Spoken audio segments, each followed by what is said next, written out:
Live है क्या?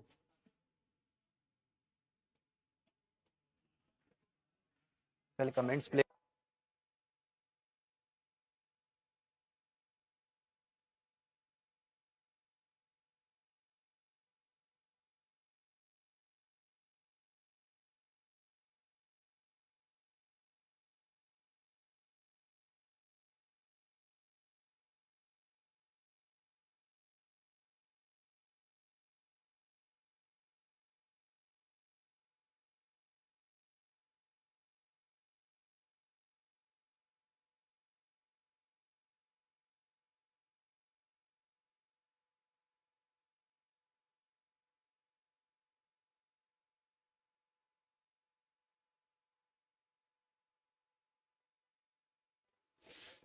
Hello everyone, good morning.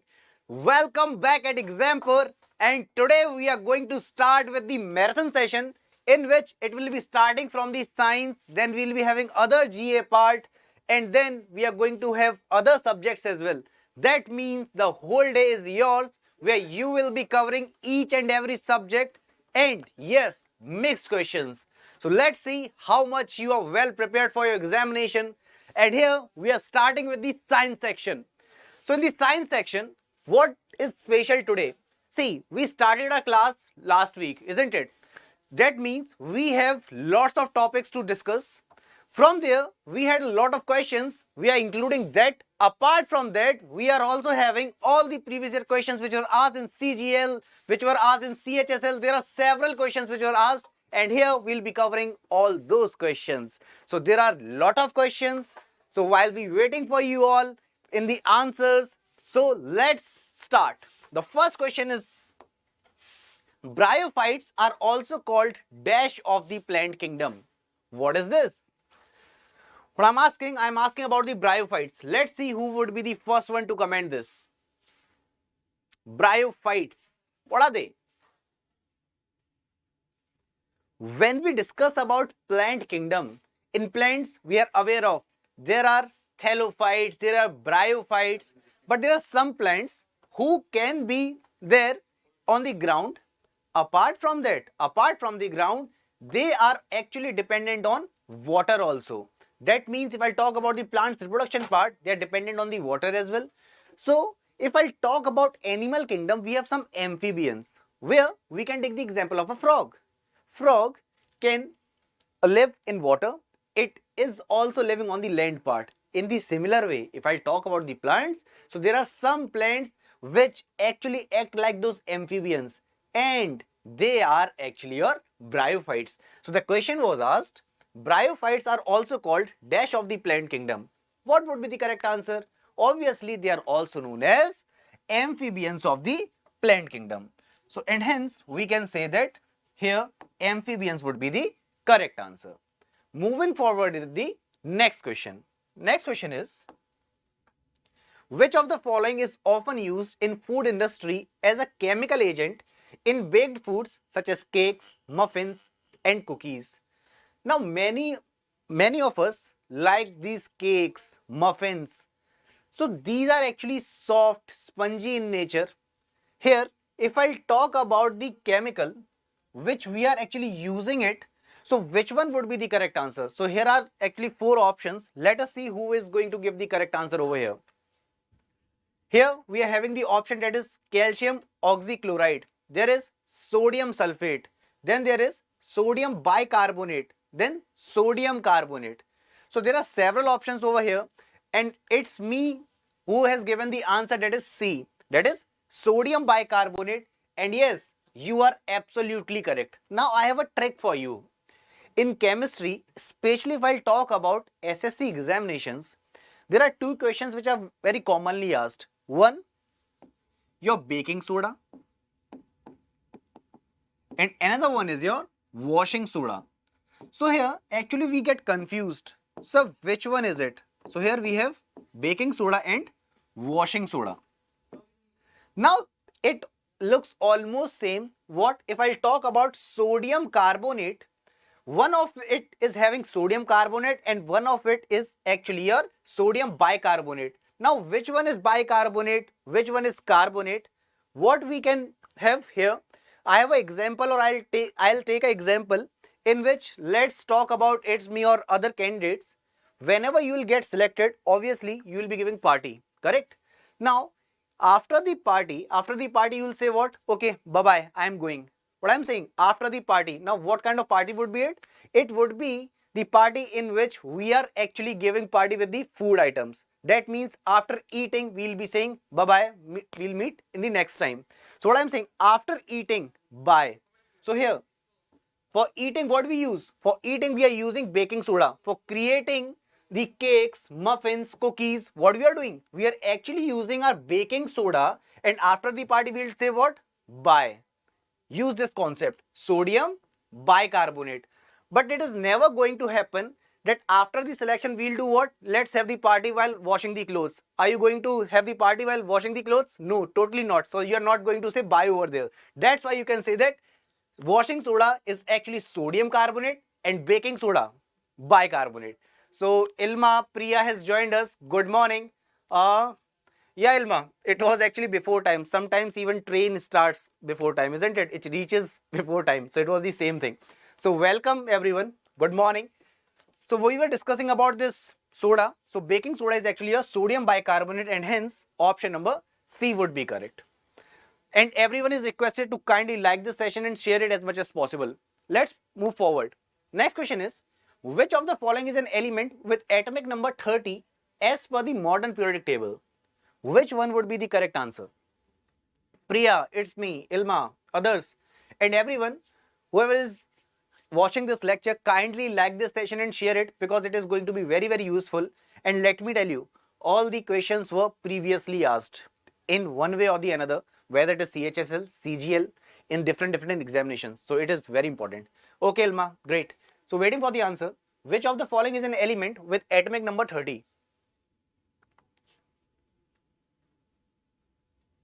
We are aware of, if I talk about modern periodic table, in modern periodic table, here elements are actually arranged how? Using the atomic number, correct? So here we have atomic number 30, that is, if I'll move in the sequence order, hydrogen, helium, lithium, beryllium, boron, carbon, nitrogen, oxygen, fluorine, we remember that sequence order, isn't it? At least up to 20. So here, if I talk about the atomic number 30, what would be the correct answer? Priya has given the answer A. Then Ilma has told zinc, that is A. It's me is also with zinc. You said it's me. Okay. Okay, you're talking about me. Okay. It's me, can you tell me your name so that I can directly contact? Otherwise, like Ilma, others will also think what I'm saying. So it's me, can you tell me your name? Yeah. So the correct answer is zinc over here. And yes, you all are correct. You all are correct. Zinc is the correct answer. Now, talking about zinc, there's one most important question. I just kept that question so that you will be remembering it, because that question plays a significant role in all the examinations, even railways, SSC, whether it is Delhi Police, UP Police, Bihar Police, whatever it is. Yeah. So I was saying there's an important question. Let's have a look. The metal chiefly used for galvanizing iron is which one? So it's Nihal. Okay, Nihal, fine. So it's good you have told me your name, otherwise everyone would be in the situation of dilemma. Yeah. So what I was saying, the metal chiefly used for galvanizing iron is dash. So which one is it? So HR has joined us. Hello HR, good morning. And yes, vanakkam. Yeah. So waiting for the answer. The metal chiefly used for galvanizing, which one? So Priya is the first one to answer this. Priya has given answer A. Good, Priya. And yes, everyone who has joined, kindly like the session and share it. So Priya is with A. Ilma is again with A, that is zinc. HR, waiting for the answer. You're always the first one, yeah? So waiting today as well in the marathon session. Okay, so everyone has given the correct answer, that is A. And yes, zinc is absolutely correct. Now, why we are doing this galvanizing? Why this galvanization is actually done? Galvanization is done in order to prevent rusting, so that rusting is not there in the iron. Fine. So galvanizing is very, very important in order to prevent from rusting. So here Actually, zinc is used in order to prevent it from the rusting. So yes, HR and others, you all are correct. Next, what is the best conductor of electricity? What is the best conductor of electricity? And yeah, Ilma, it's the same one, Bijli Bijli song, huh? Yes, that's true. It was actually done in order to prevent from the rusting. True, absolutely correct. So there was one more question I'll just ask after this answer. I have a question from the rusting part. So Nihal has given the answer silver. Then it's Ilma that has given the answer silver. Then Priya has also given answer A. And HR is also with A. Yeah, you all are correct. The best conductor of electricity is silver, because it is not creating that hindrance, or rather in the physics term I'll say, it doesn't create that resistance. Easily electrons are able to move from one location to another, and we are aware of, if I talk about the movement of electrons, if electrons are moving in this direction, then current would be moving in which direction? This is the question I am asking you. If I'll say it's west and it is east, let's say electrons are moving from west to east. So my question is, in which direction current will flow? Will it be west to east? Will it be east to west? It would be north to south or south to north. Which one would be the correct answer? 440 volts. हाँ लगे 440 volt के. Ilma, you will be getting pity. I'm saying seriously. Yeah, waiting for the answer. And I'm telling you, wherever you are watching this video, whether it is mobile or laptop, I'll just come out and give you. Fine. So yeah, waiting for the answer. What I was asking, if electrons are moving from west to east direction, the current will be flowing in which direction? Yeah, that's true. East to west. Nihal, please remember what I'm saying. If I'm talking about the charges, there are two types of charges. Either they may be positive or negative. If I'm talking about electrons, this means I'm talking about the negative charge. True. Remember, if positive charge is moving in this direction, then current will also move in the same direction. But it's opposite for the negative charge. That is, it will move in the opposite direction. And hence, we'll say that it will be moving in the opposite direction. Remember this part. Do not forget. Yes, one more question was there. Last question which I asked you all was from the rusting.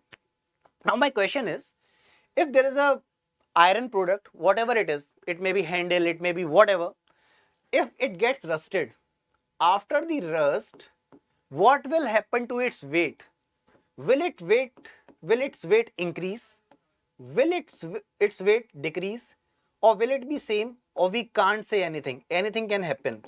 Let's see who is going to give this answer. During the rusting part, these are options A, B, C and D.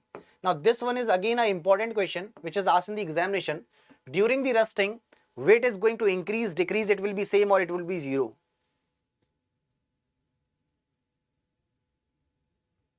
Waiting.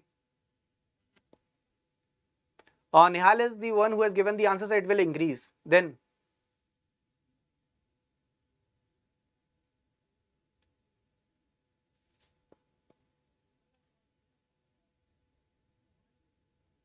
waiting. Increase. Yeah, you all are correct. Please remember, the weight is going to increase. Actually, the thing that weight will decrease. No, HR, weight is not going to decrease. That's why I've asked this question. This is the important one. This was asked previously. Please remember, whenever rusting is done, that means we are talking about the oxidation. Weight is going to increase. Oh, so Vikas has joined us. Hello, Vikas. How are you? So finally, Vikas is again with us with lots of shairis and all. Huh? So welcome, Vikas. So yeah, what I was discussing, whenever rusting would be there, its weight is going to increase. Next question is, which of the following gases cause acid rain? Waiting for the answer and then I'll be explaining it. Which of the following gases cause acid rain? Is it carbon monoxide and dioxide? Is it sulfur dioxide and oxides of nitrogen? Is it oxides of nitrogen and carbon dioxide, or none of these? And everyone is requested to kindly like this session and share it. So Abhishek has joined. Ram Abhishek. Then it's Ilma जो late आए हैं. We'll be taking party. Ilma is saying उन सबको मुर्गा बना दो. हाँ. Okay. So Abhishek has given the answer B, that is sulfur dioxide and oxides of nitrogen. Then Ilma is with B, Priya is also with B, Nihal has given answer B, HR is with B, Vikas is also with B. Yes, you all are correct. Everyone is correct over here. First of all, let's discuss what is this acid rain. And yes, everyone who has joined, kindly like this session and share it as much as possible. Yeah, what I was saying, if I talk about a rain, that is your acid rain. Acid rain. From the name itself, it is clear. What we are saying, that there is acid in the rain. Now, how this rain becomes acidic in nature? From the factories, there are several gases, especially if I talk about sulfur dioxide, fine, and apart from that, nitrous oxide. Now, these are sulfur dioxide and nitrous oxide, whatever they are, what happens when they connect with the water, that is when they react with the water, these gases actually form what? Sulfur dioxide is actually making your sulfuric acid. And if I talk about these oxides of nitrogen, these oxides of nitrogen, when they react with water, they are doing what? They are creating nitric acid. Now you must have seen this nitric acid and sulfuric acid in your chemistry labs. You all are aware of how much dangerous are they. Once they get onto our skin, they actually cause our skin to burn, correct? So here, what I am saying, these acids are actually there in the rain, and this acid in the form of rain, when comes down, they create several type of issues. What kind of issues? One of the issues is marble cancer. Marble cancer. Can you give me the example of a marble cancer? Anyone? Can you give me the example of marble cancer? Yeah, that's true. Because of the pollution. Because of these gases which are actually created from the factories. Can you all give me the example of marble cancer? What is this marble cancer? Any one example.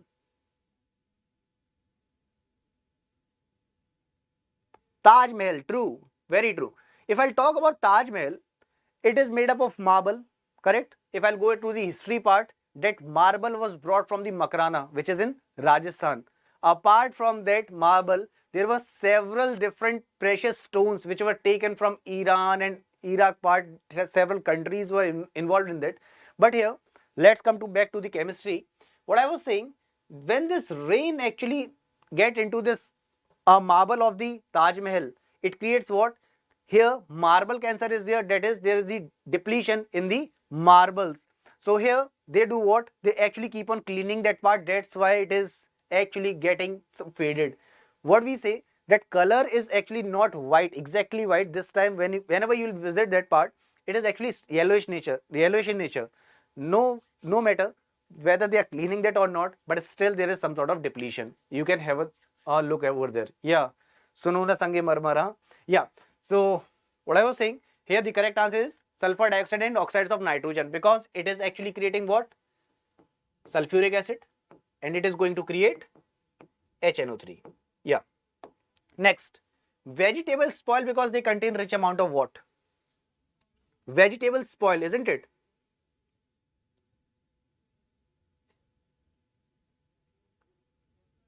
Vegetables spoil because of the presence of what? Now this question is from CHSL. How these vegetables spoil?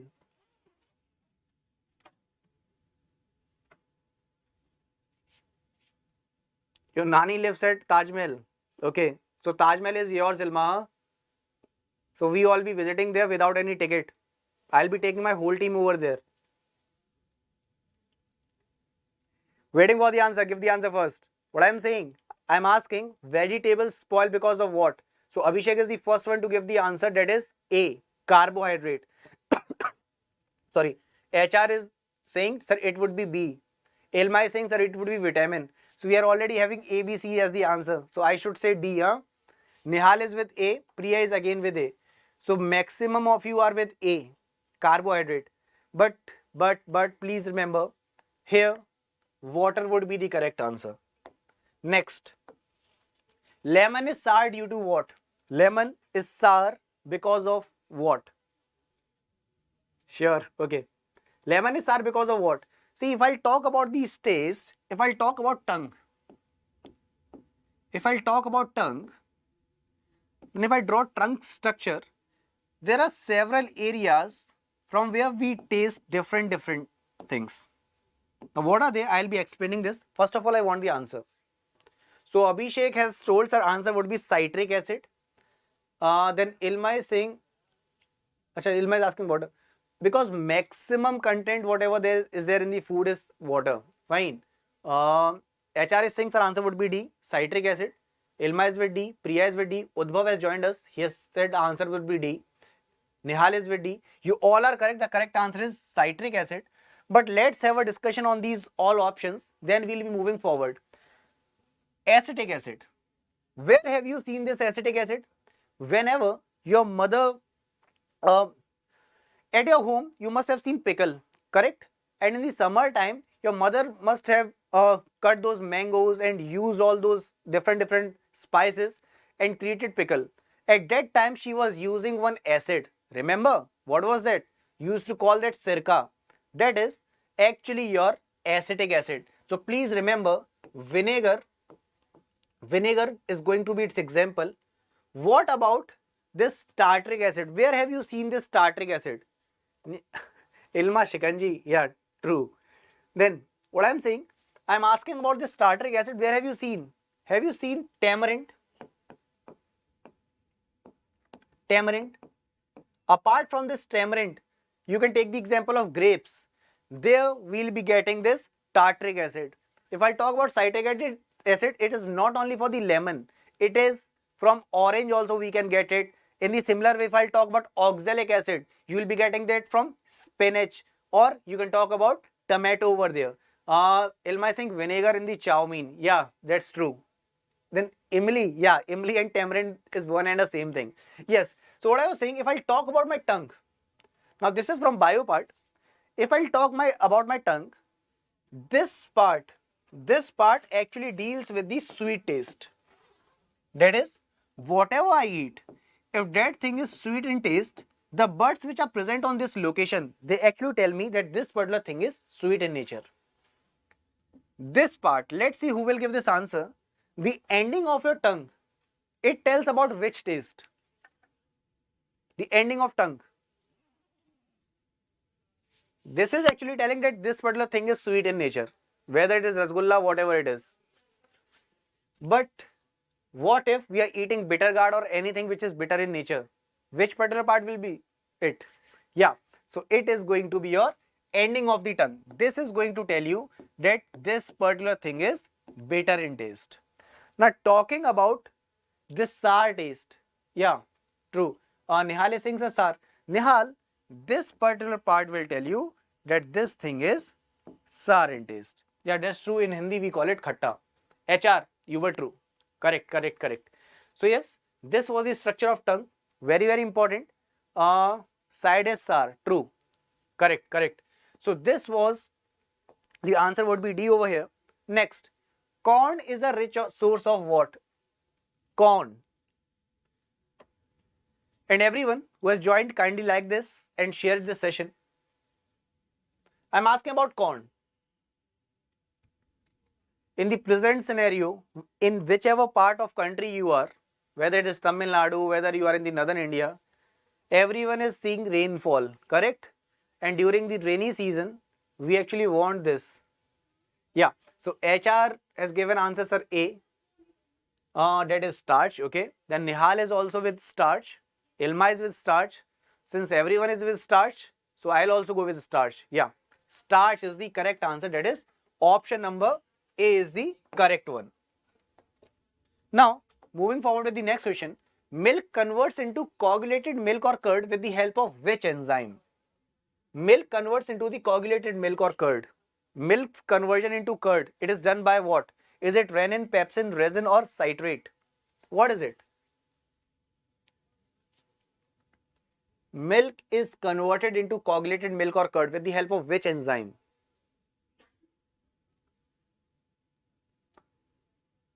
Waiting for the answer.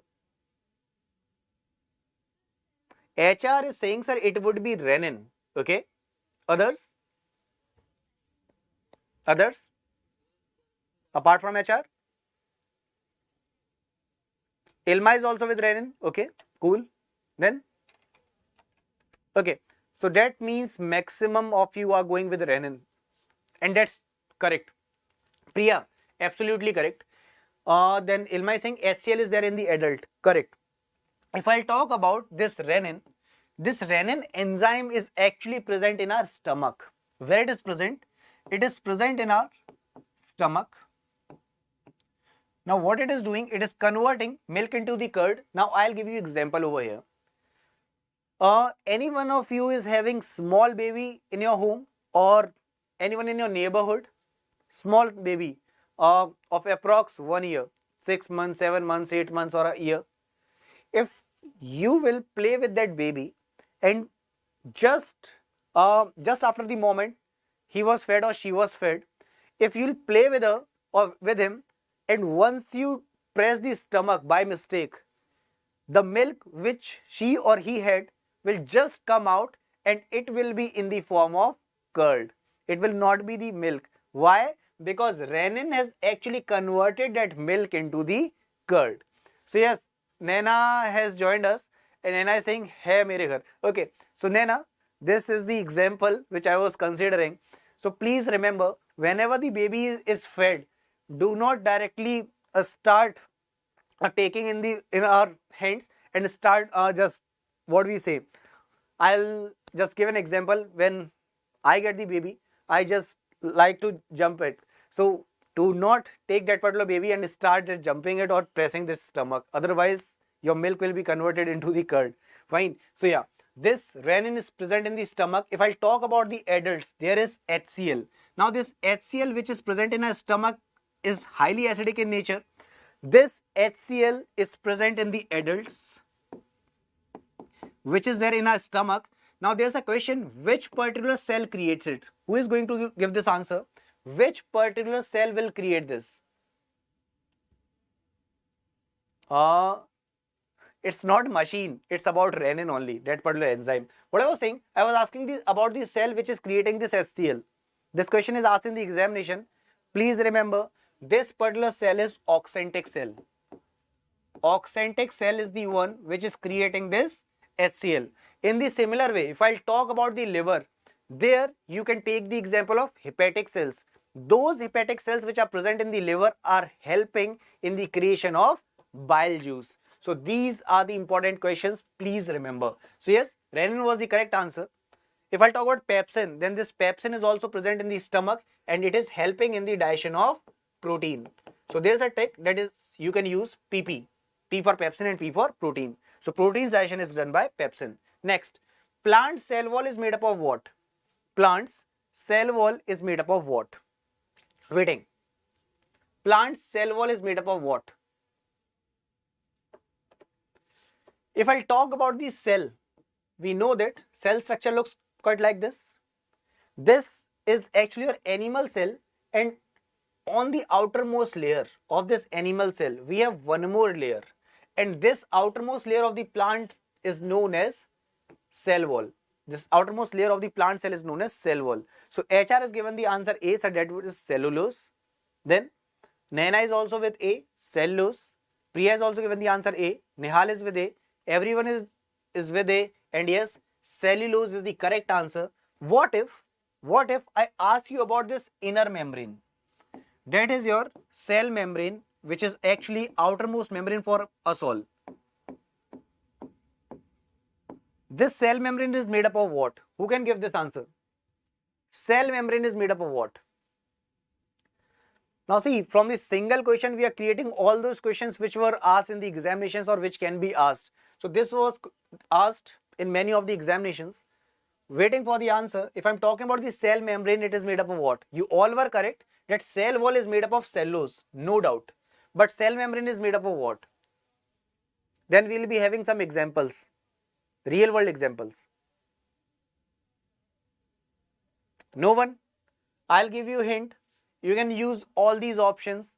Apart from that, there is one more option which I'm writing here. Lipids and proteins. Now guess. Nihal, you're saying fructose, huh? I've actually written that. The answer was not here. So it would be protein. So whenever you have the word lipoprotein, lipids, proteins, protein, so you can just click that yes, cell membrane is made up of proteins. Fine. Yes.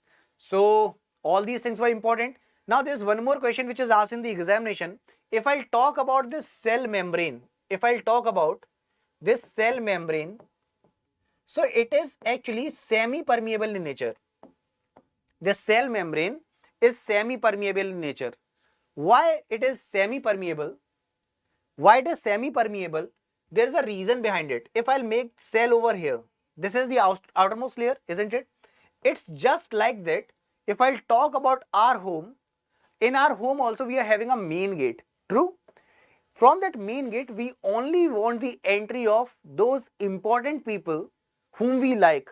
We don't want that all the thieves, dacoits and all should come into our home. That's why we have made that main gate. This means main gate is only allowing the entry of important ones. That's why we can directly link it here also. Here only important minerals or important materials can enter. Yeah, it is actually acting like a filter. Only the important ones are going to enter, and only the things which are made to get out or which are actually not used here, they are actually allowed to move out. So that's why it is semi-permeable nature. It is not fully permeable. Yes. So this was again asked in the examination. I am writing here. Cell membrane is semi-permeable in nature. Next question. The causal organism of polio is dash. So polio is caused by what? Polio is caused by what? Is it worm, bacteria, fungi or virus? Polio is caused by what?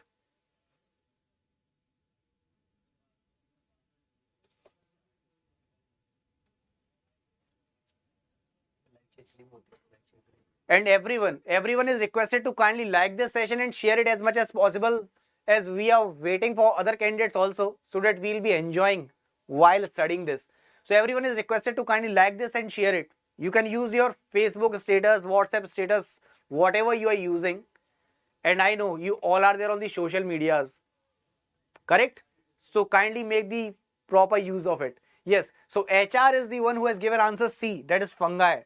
Then Ilma is with fungi. Naina is with D, that is virus. Abhishek is with D.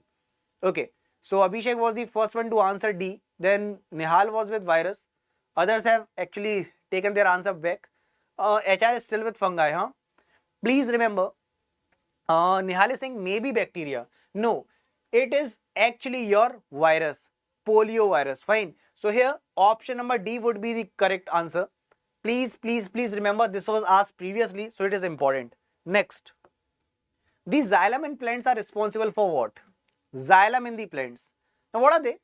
If I talk about plants, then there must be something which is actually helping in the transportation of these minerals and water. What are they? We call them vascular tissues, which are helping in the transportation. Now the question is, the xylem in plants are responsible for what? Is it transportation of water? Is it transportation of food? Is it transport of amino acids, or is it transport of oxygen? We have some image also for this, so that we can easily understand.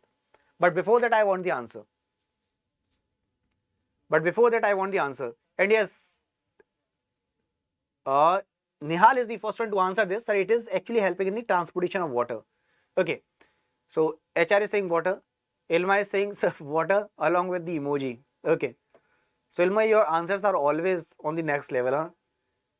Okay, so all of you are with water? Cool. So yeah, that's true. Xylem is actually helping in the transportation of water. We'll understand this by this particular image, xylem. You can have a look. Water and other minerals are actually being transported from this part, correct? So here we have a trick that Naina is with A, transportation of water. Yeah, Naina, you are correct, but I guess your comments are reaching late. Yeah, so you can just denote it. When we write pH, it sounds like fur, correct? Phylum, fur, and fur stands same for fur, that is actually denoting food. So fur for phylum and fur for food. This is actually going to help you out, because in the examination we come in the situation of dilemma whether it would be food or water, that would be the answer. Similarly, for the Hindi medium candidates, there was a trick. If I'll write xylem in Hindi, so it stands from J for xylem and J for jal. So you can just relate with any of the trick, whether you are from the Hindi medium or English medium guy, you can directly connect it and you can get the correct answer. So yes, that's true. For phloem and for food. So phloem is actually helping in the transportation of food. Xylem is actually helping in the transportation of water. So these were the important things. Yes. So let's move forward. But before moving forward, we have an important announcement. There is the application of Examper, where you will be having live paid courses with test series, free subject wise and topic wise quizzes are there, along with the report cards. Then there are job alerts, admit cards, examination dates. There are several current affairs, weekly, monthly. You can get all those things. Now how you are going to download it? Just go to the Play Store, type Examper over there, click on the install button, click on the open part, register it and start using it. And there's one more important announcement. There's a examination that is going to come, that is UPSSC PET. You can get its test series at just ₹1. How? You have to use the code PET99, where your price will directly slash from 999 to just ₹1. So just use this test series and get your selection for short. And yes, there are 10 full length test series. Apart from that, there are section tests for every subject, and most important thing, live discussion of full length test. Next question is, tuberculosis transmitted through dash. Tuberculosis is transmitted through dash. TB.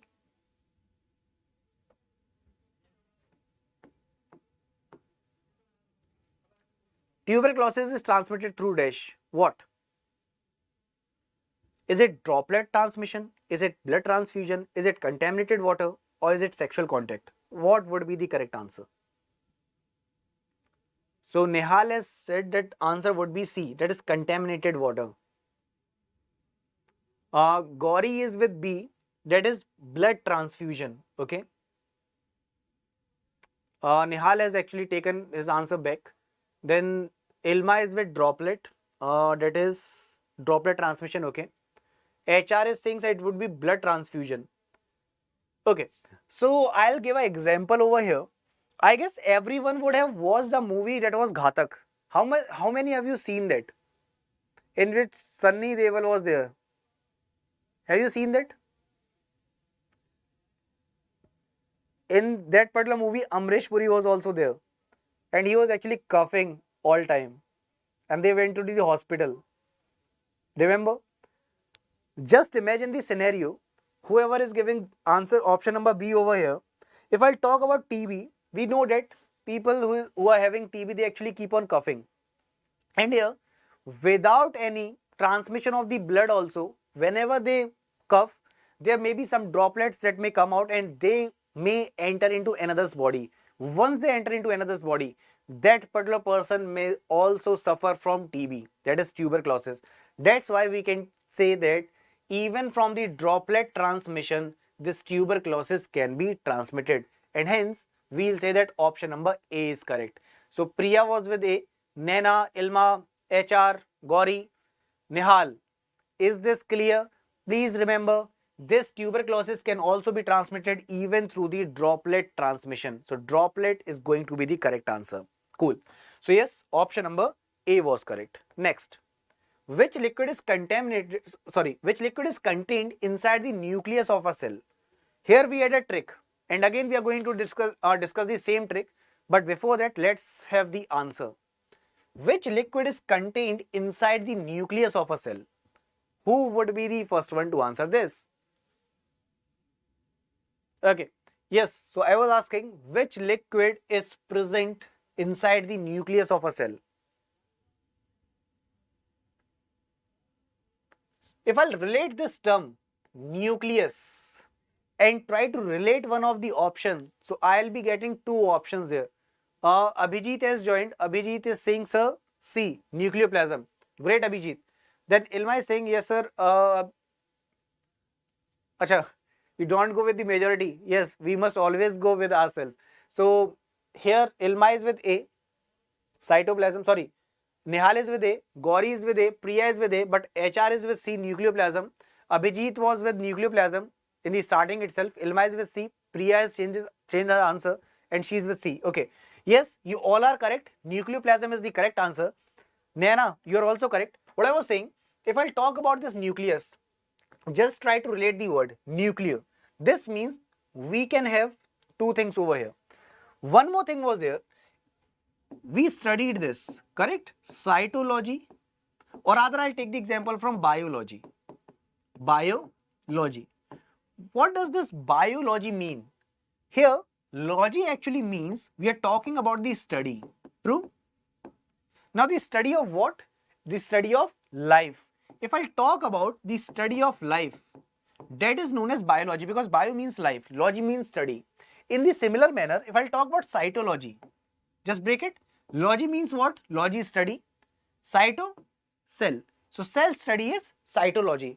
In the similar manner, if I talk about cytoplasm, which is written over here, cytoplasm.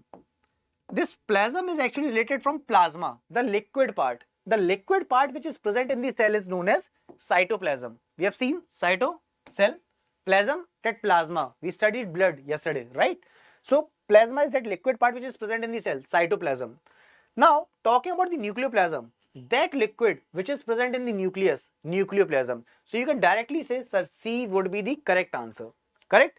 So yes, psychology also. If I'll talk about psychology, psychology is related with the mind. Fine. So it's actually related with the study of mind and accordingly our behavior. So yes, option number C would be correct here. Next, bryophytes are also called dash of the plant kingdom. We had this question earlier. Let's see who is going to give this answer this time. And everyone who has joined, kindly like this session and share it. What I was saying, bryophytes. The question which is asked in the examination many times, not only once, many times. Bryophytes are also called dash of the plant kingdom. We discussed about frog, right? True, Abhijit, totally correct, totally correct. The correct answer would be amphibian. Why we are saying that plants are amphibians? Is it possible for the plant to move?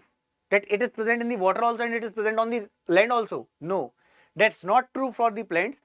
The thing is that if I take the example of animal kingdom where we are discussing about frog, they're actually dependent on water. We can say that they can live in water also, land also. In the similar way, plants which are present, they are actually requiring water for their reproduction.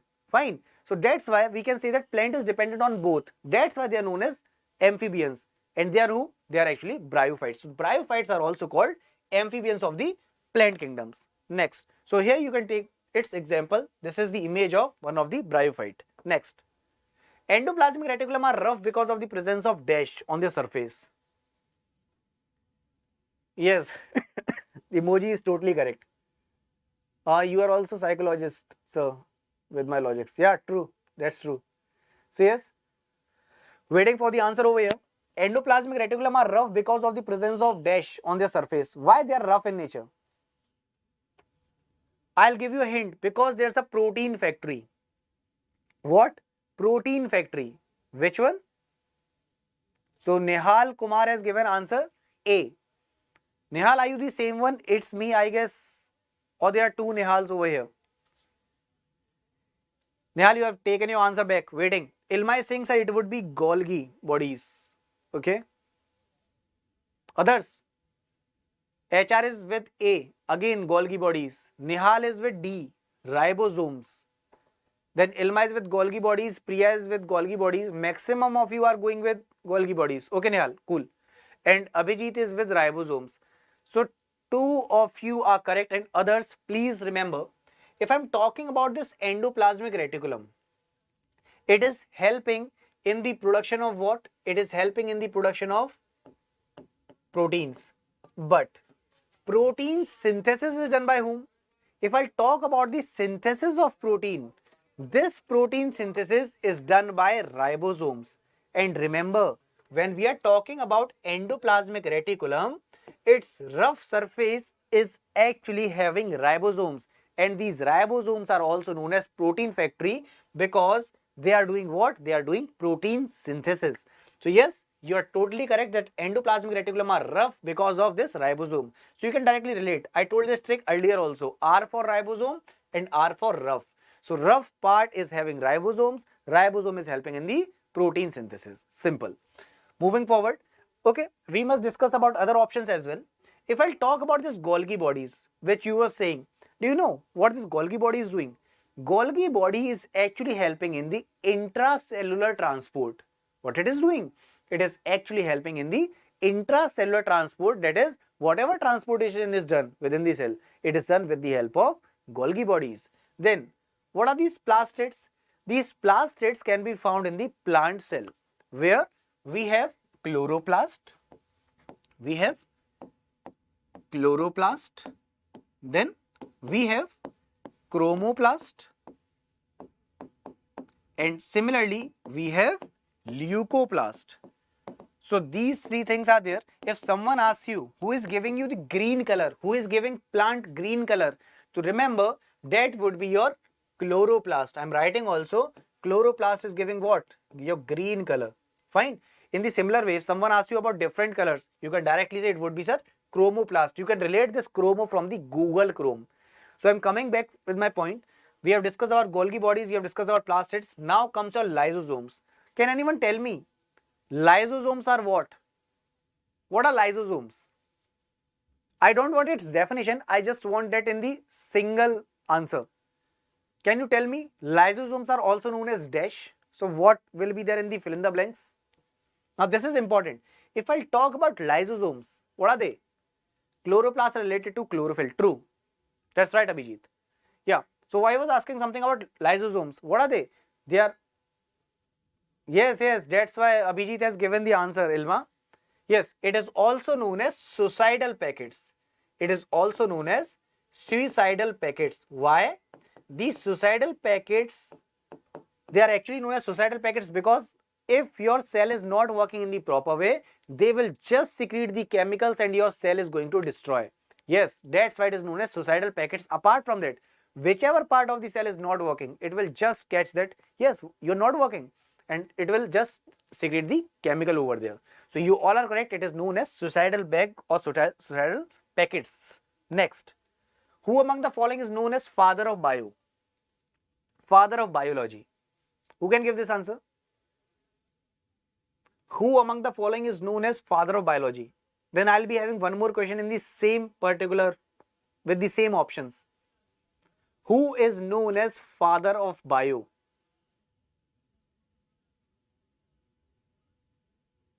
No one?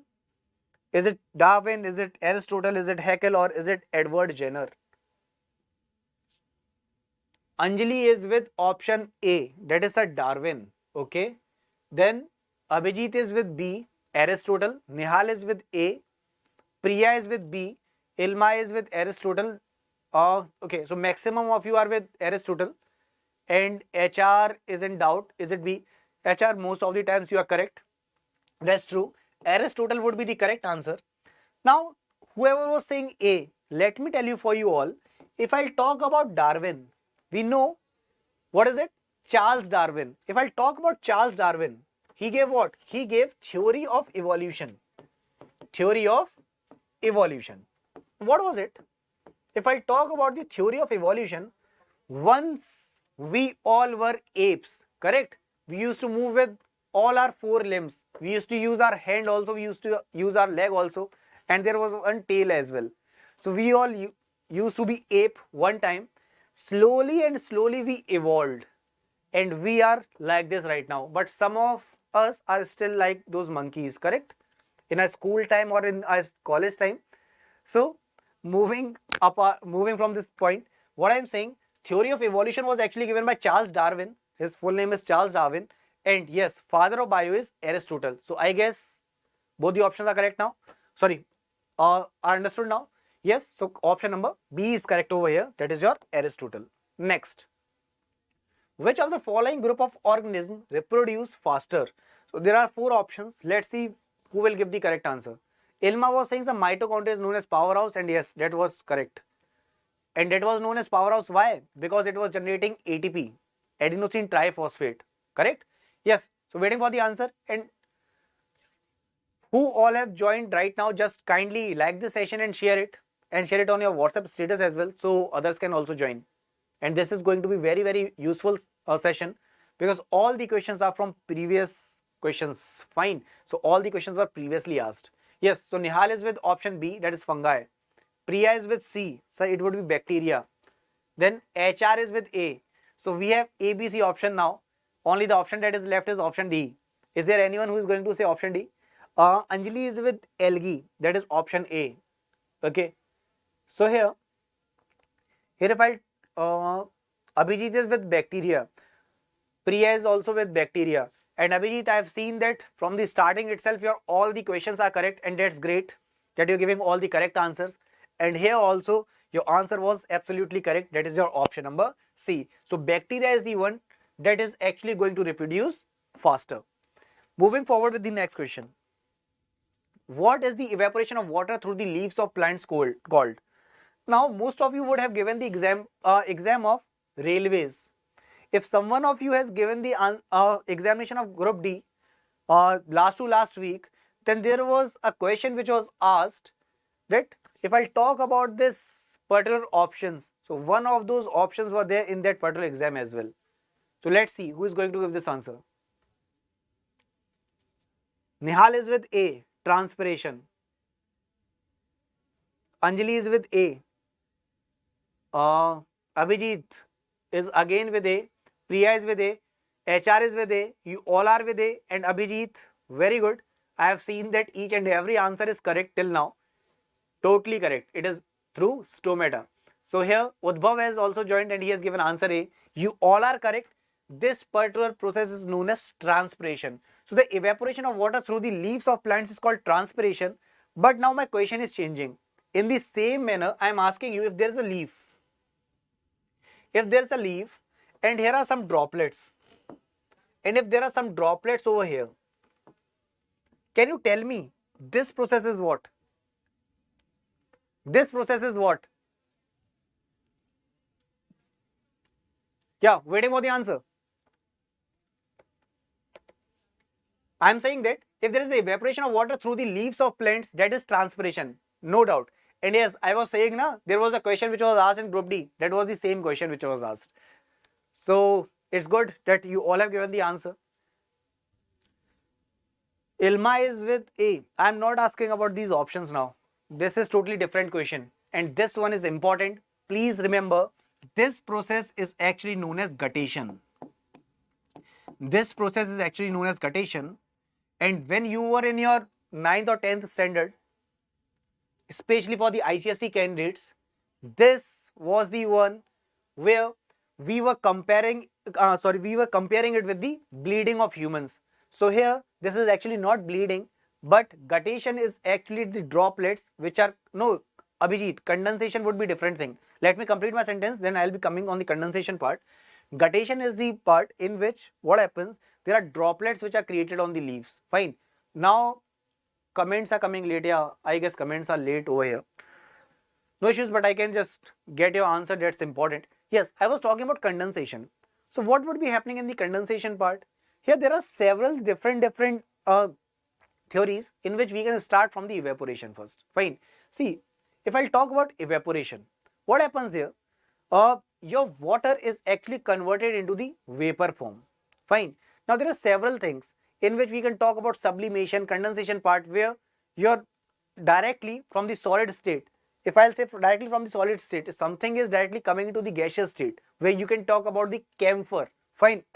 In the similar way, if someone, if you're taking the example of a water, if you are just keeping that water at the temperature of 100 degrees centigrade, that means we can say that here the boiling process is going on. Here, if I discuss with the evaporation and vaporization, there are two different things. One is evaporation, one is vaporization. Can you tell me, is there any difference between the two? Evaporation and vaporization. Can someone tell me, is there any difference between two? Waiting for the answer, then I'll move forward. Is there any difference between evaporation and vaporization? Or you can just give me the example of both. Do you know the difference? The difference. Yeah, Abhijit is saying something. No, it was the previous one. But waiting for the answer, then I'll be explaining that part. And there is very, what we say, it's thin as like your thread, or like here. There's such a boundary line over there where we just want the clarity of both the answers. See, if I talk about vaporization, it is actually a continuous process. Whenever you can take the example of a clothes, whatever you wash and you just put on the hanger and you're waiting for it to actually dry. So what is happening? That is actually a continuous process in which we are talking about the vaporization. Fine. So there is actually difference in all these things and it is very important. Yeah.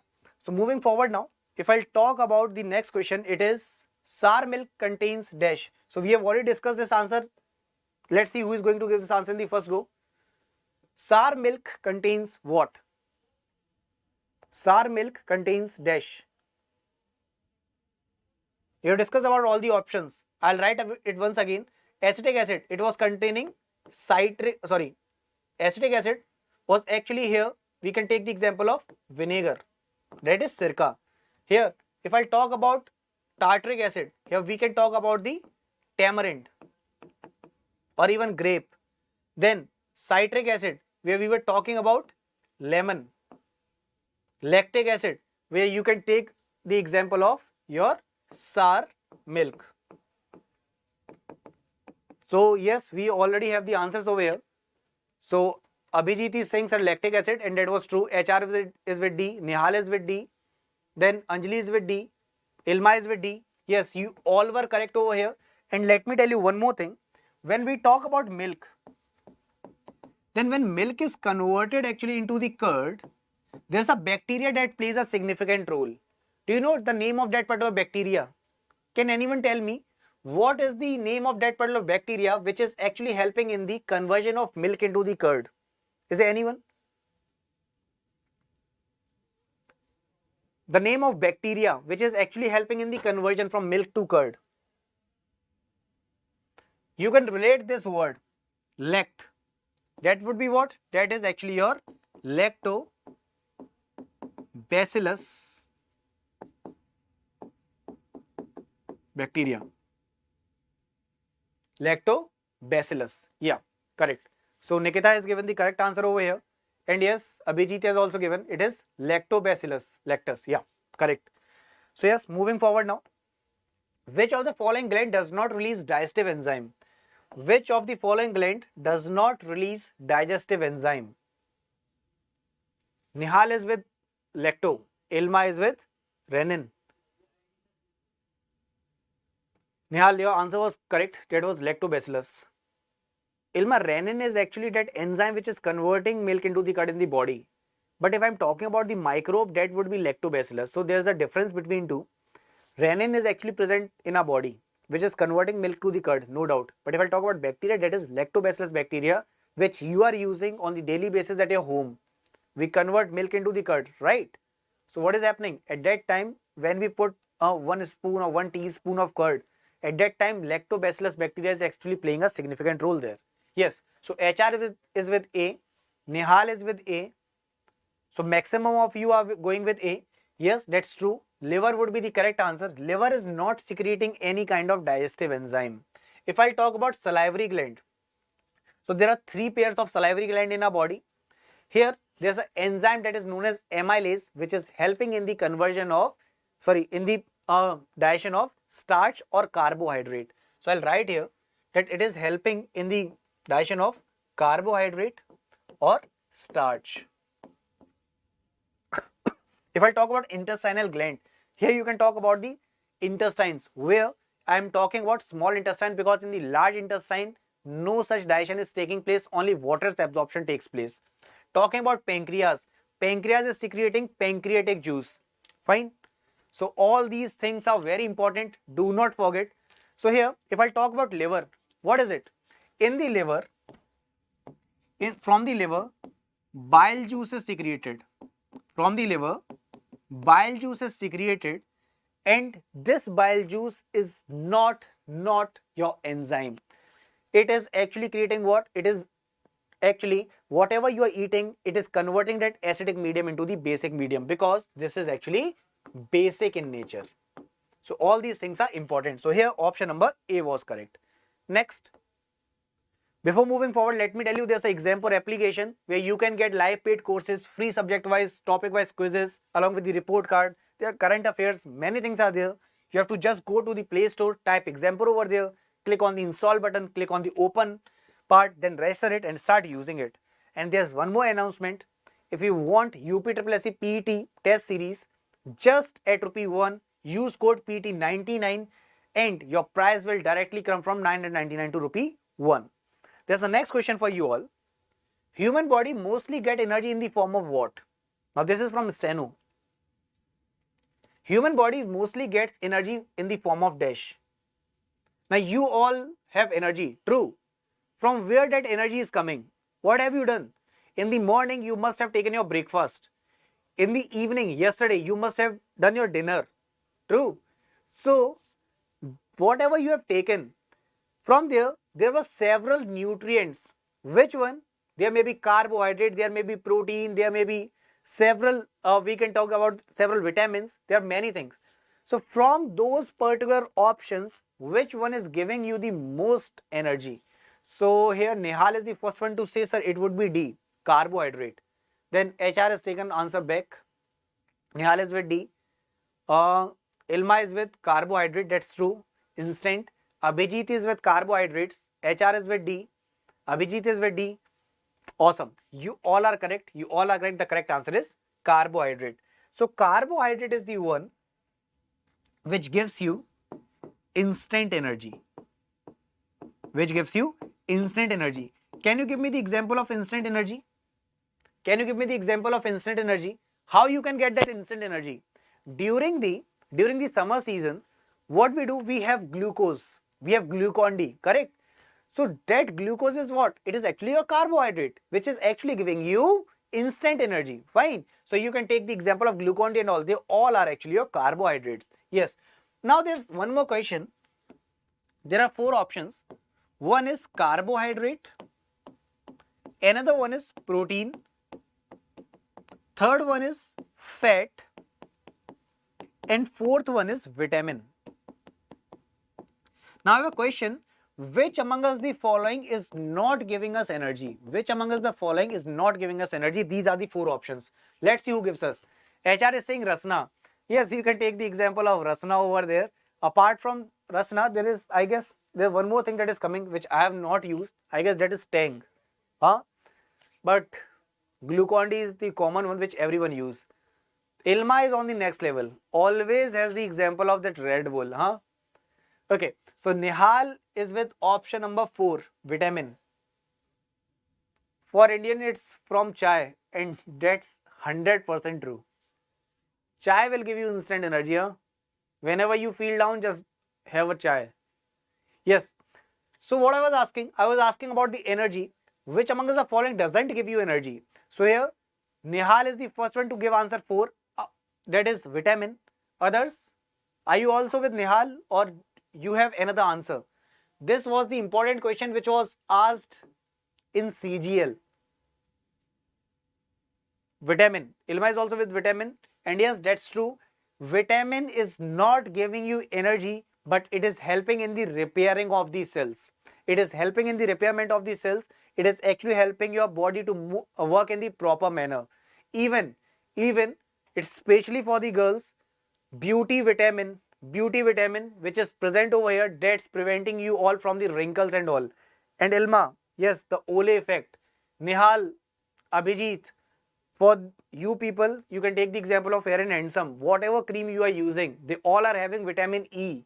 And that is actually anti-aging vitamin which is preventing you from getting aged. That is what we call, you will be actually looking as if you are of sweet 16 in spite of being at the age of 40.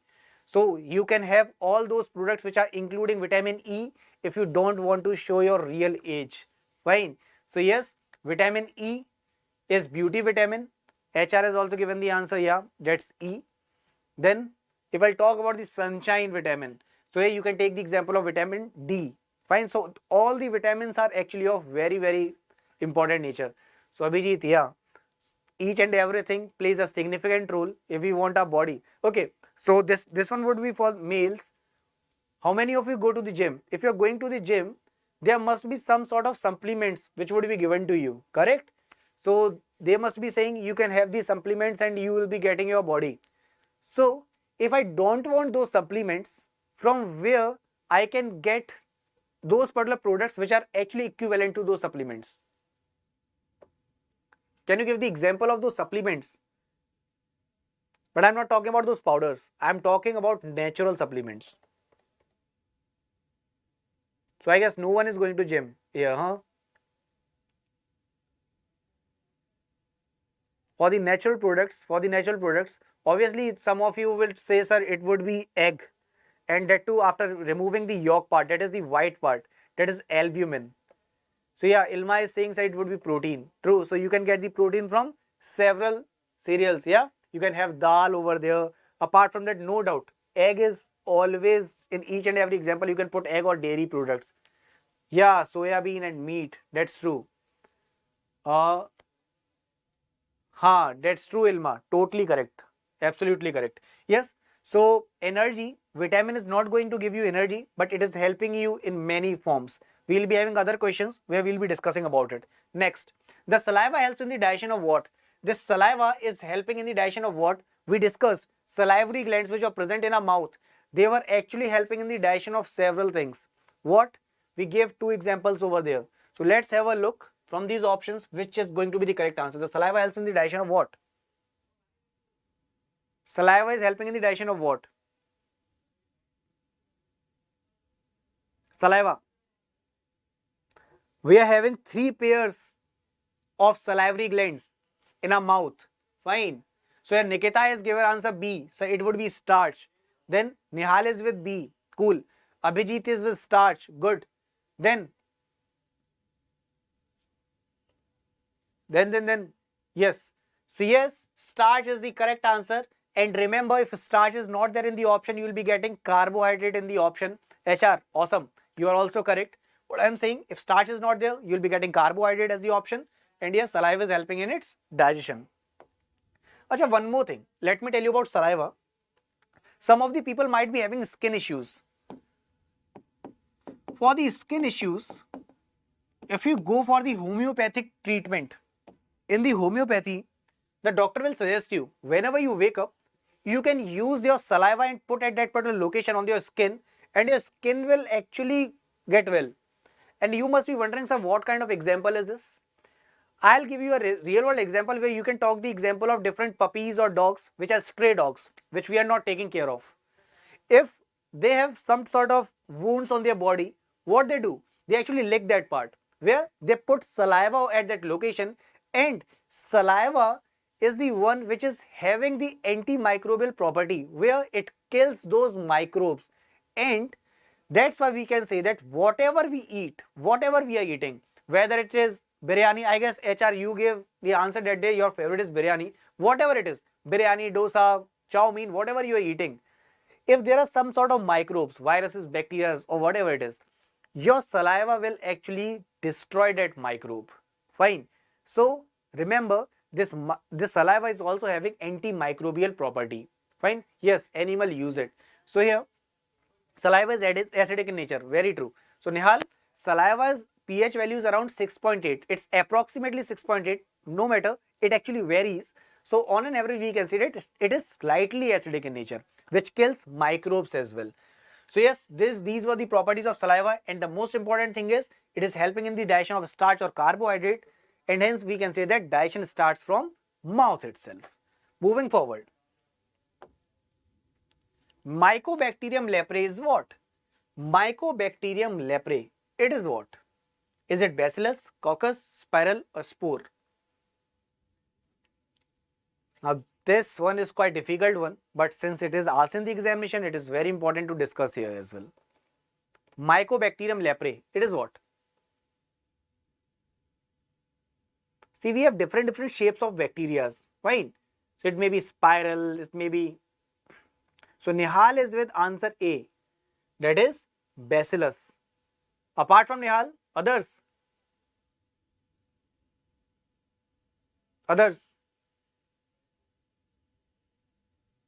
Yeah. So HR is also with A, Ilma is also with A, and that's true. Bacillus is the correct answer. So here, bacillus is the correct answer, and Mycobacterium leprae is actually your bacillus. Next,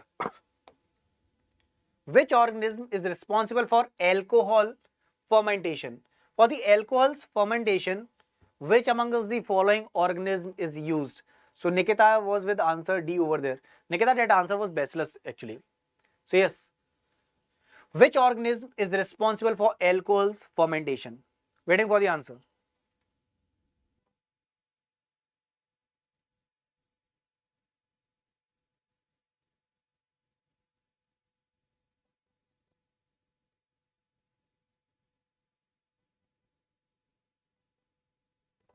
Yes. So here, if I talk about the organism which is helpful in the alcohol's fermentation. So yeah, okay, answers are given. Ilma is with A, that is cholera. Then Nikita is with D, that is Puccinia. Then Nikita is with yeast, that is option B. Abhijit is with B, and Nihar is with D. Okay. So Abhijit, as usual, you are again correct over here. Please remember, whenever we are talking about the fermentation of the alcohol, here yeast is used. In the similar manner, if I talk about bakeries, they are doing what? They are actually creating cakes, those muffins, everything is there. So all those things are actually made by the use of microbes. Microbes are actually playing a significant role in our life, where the best example can be your chole bhature. Fine. So whenever you make those, what are you saying? Sir, I have to, okay. No issues, Ilma. Please, college is also important. We'll be meeting on Monday in the morning session. Yes, so everyone, where we were we were discussing about those chole bhature part. So yes, whenever you are making those idlis or those bhature, what we do? We use some sort of microbes in one way or the another, which are actually making those soft in nature or fluffy in nature. Yes. So here, yeast was the correct answer. That's the next question for you all. What kind of acid is HCl? What kind of acid is HCl?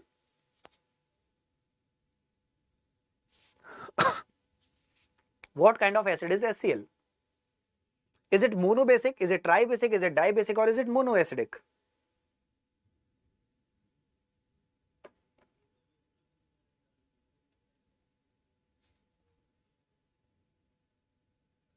See, if I talk about several acids, they may be monobasic, tribasic, dibasic. How we get to know about that? If I'll write HCl, how many hydrogens you can have a look? Just have a look. It is having a single hydrogen. If I'll talk about H2SO4, sulfuric acid, here are two. That is, it will be dibasic. If I'll talk about HNO3, that is your nitric acid, it would be same. If I'll talk about H3PO4, now it would be tri. So here, sorry. Now you can have a look and tell me what would be the correct answer. Nihal was with D, monoacidic. I'll tell you one more thing. When we are talking about acid, go with the basic part in the option. So here, from this particular part, always remember you have to just check how many hydrogen are there. So since we are talking about HCl, there is only one. So here we can say that it would be monobasic in nature. As already told you, if I am talking about acid, in the options I will say that it is monobasic in nature. Sorry, if I talk about H2SO4, so I can say that it would be dibasic in nature. In the similar form, if I talk about H3PO4, so your option actually goes accordingly. Fine. Yes, moving forward.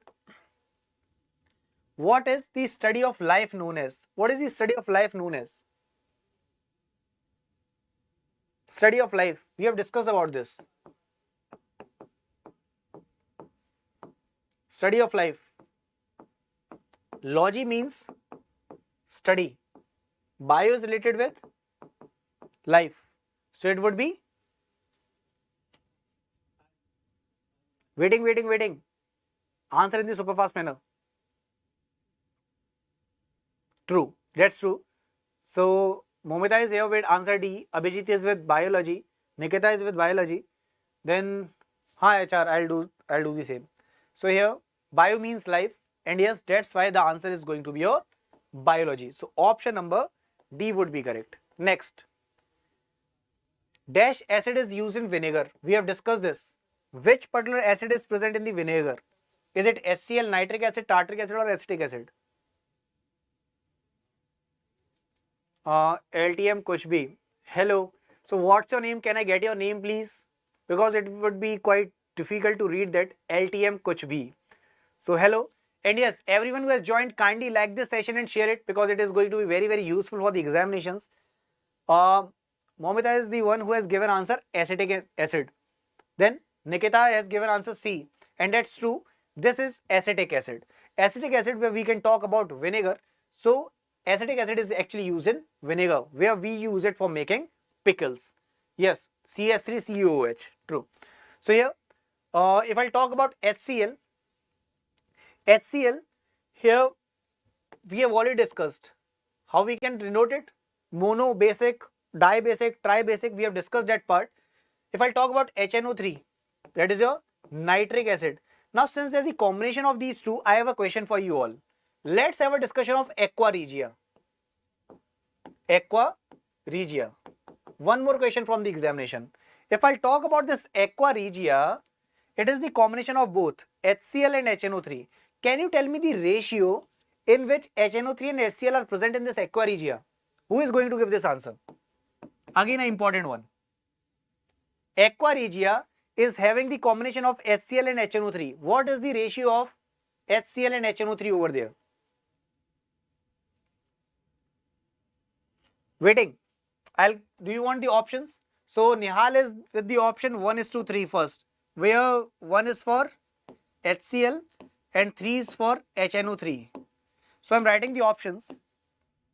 It would be 3:1, or it would be 1:4, or it would be 4:1. Let's see who gives this answer. See, I'm talking about HCl and HNO3. So it is 3:1. That is option number 2. So Momita is with 3:1, Abhijit is with 3:1, then Nihal is with 1:3. Abhijit is saying, sir, aqua regia, 3 parts of HCl, 1 part of HNO3. Yes, so you all are correct. Here you can just have a look. Here 3 parts are already there. This is just a trick. It's not the concept. Here 3 is already there. So you need just 1. But here it's only and only 1. That's how we can say it would be 3. So 3:1 is the ratio of HCl and HNO3. The only trick which is applicable here, again I am saying it's not the concept, it's just for only the information purpose, where in the examination you can just check the option and take it. 3 is already here, so we will be writing 1 over here. Here 3 is lacking, so you can just put 3. So 3:1 would be the ratio. Yes, so here acetic acid was the correct answer. Next, an edible underground stem is dash. Which one is edible underground stem? Yes sir, I remember like that. Okay Abhijit. So there are several tricks which you can create by your own. So see, thank you LTM, thank you for the same. Yes, an edible underground stem is dash. Which one would be the edible underground stem which you can eat actually? Edible underground stem. So Momita is with answer B, that is sweet potato. Okay, others?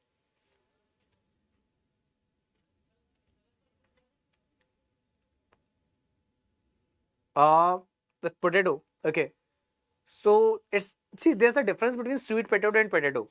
I have kept the option sweet potato. Please remember this. It's not only potato.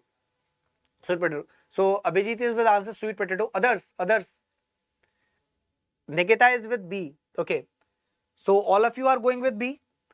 Please remember the answer is going to be ginger over here. And for the first time, your answer is wrong. See, you were saying potato, but what I am saying again and again, it would be sweet potato over here. Fine. So potato would go correct in your sense, but the options are only sweet potato here. Yes, but what we are saying, we are talking about the edible underground stem, that would only be ginger, which is the correct answer over here. Fine. Yes. So moving forward. Next, table sugar is which type of sugar? Table sugar. And there's one more thing which is known as table salt.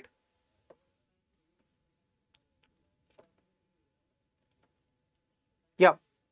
So what would be the correct answer? I'm talking about the table sugar. So table sugar is which type of sugar? Is it fructose, it is galactose, is it glucose, or is it sucrose? Till then, you are giving the answer. Let me tell you, if someone asks you where this fructose would be found, so you can take the example of fruits. In fruits, you will be getting this fructose. You can directly relate from fruit for the fruits and fruit for the fructose. So fruits are actually having that fructose. Yes. So Ganesh has joined. Hello Ganesh, good morning. How are you? So Abhijit is saying sucrose. Momita is with D again, sucrose. Then Nikita is with D. LTM is also with D, that is sucrose. So all of you are with D, sucrose, huh? Okay, so here we were discussing that if I talk about this fruits, you can take the example of fructose, and here table sugar is actually your type of sucrose. Yes. Now I was talking about one more thing, that is your table salt. Now what is it? Table sugar and table salt are two different things. Please remember, you can take the example of any of the salt whatever you are using on the daily basis while cooking. That is your sodium chloride, NaCl, which you use on the daily basis. That is actually your table salt. Now, I am also good. I am also good, Ganesh, and it's good you are using those English terms. Great. Yes. So the law of gravitation is applicable for what? Now this actually creates confusion. Let's see who gives this answer. I'll be giving one of the example where you can relate this. Law of gravitation is applicable for what?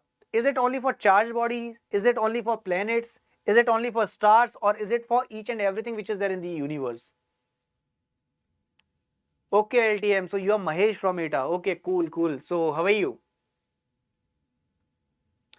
Yes. So Abhijit has given sir everything, whatever there is there in the universe. Good morning, ma'am. Sana, that would be sir, I guess. So there would be the class in English where you have to correct the sentence. Okay. Yeah. Good morning.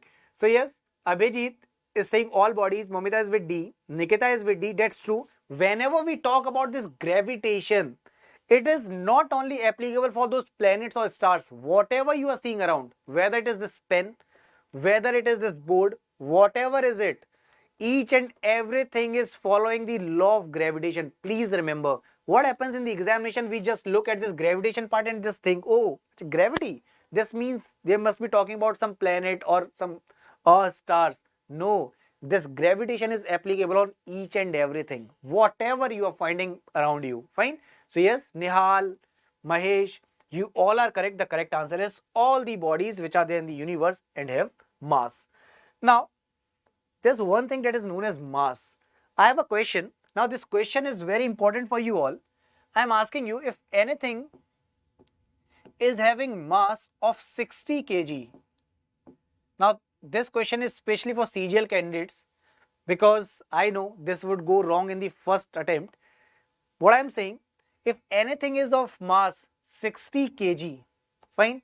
Now, I want the answer. What would be its mass on the moon?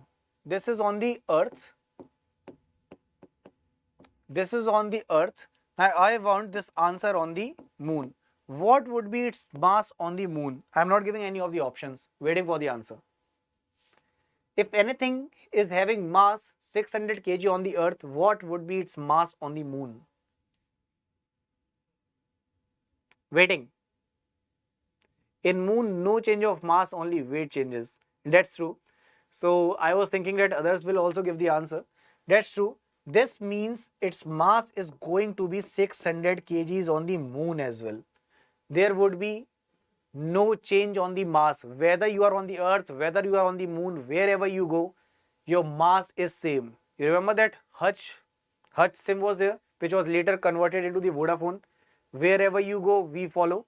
So here, the same thing is applicable for mass. Mass is never going to change. So yes, whoever is doing calculation, let me tell you, Nihal, it is not going to be your 100 kg. It would be your 600 kgs. Fine. It's very important. Mass is always same. So I'll be having one more question, numerical question in the later part. We'll be having look there. Let's move forward. Next question. Rainbow is formed due to what? So the formation of rainbow is because of what? Who can give this answer? Rainbows are formed because of what? Those 7 colored structure. Remember? Vibgyor? Yes.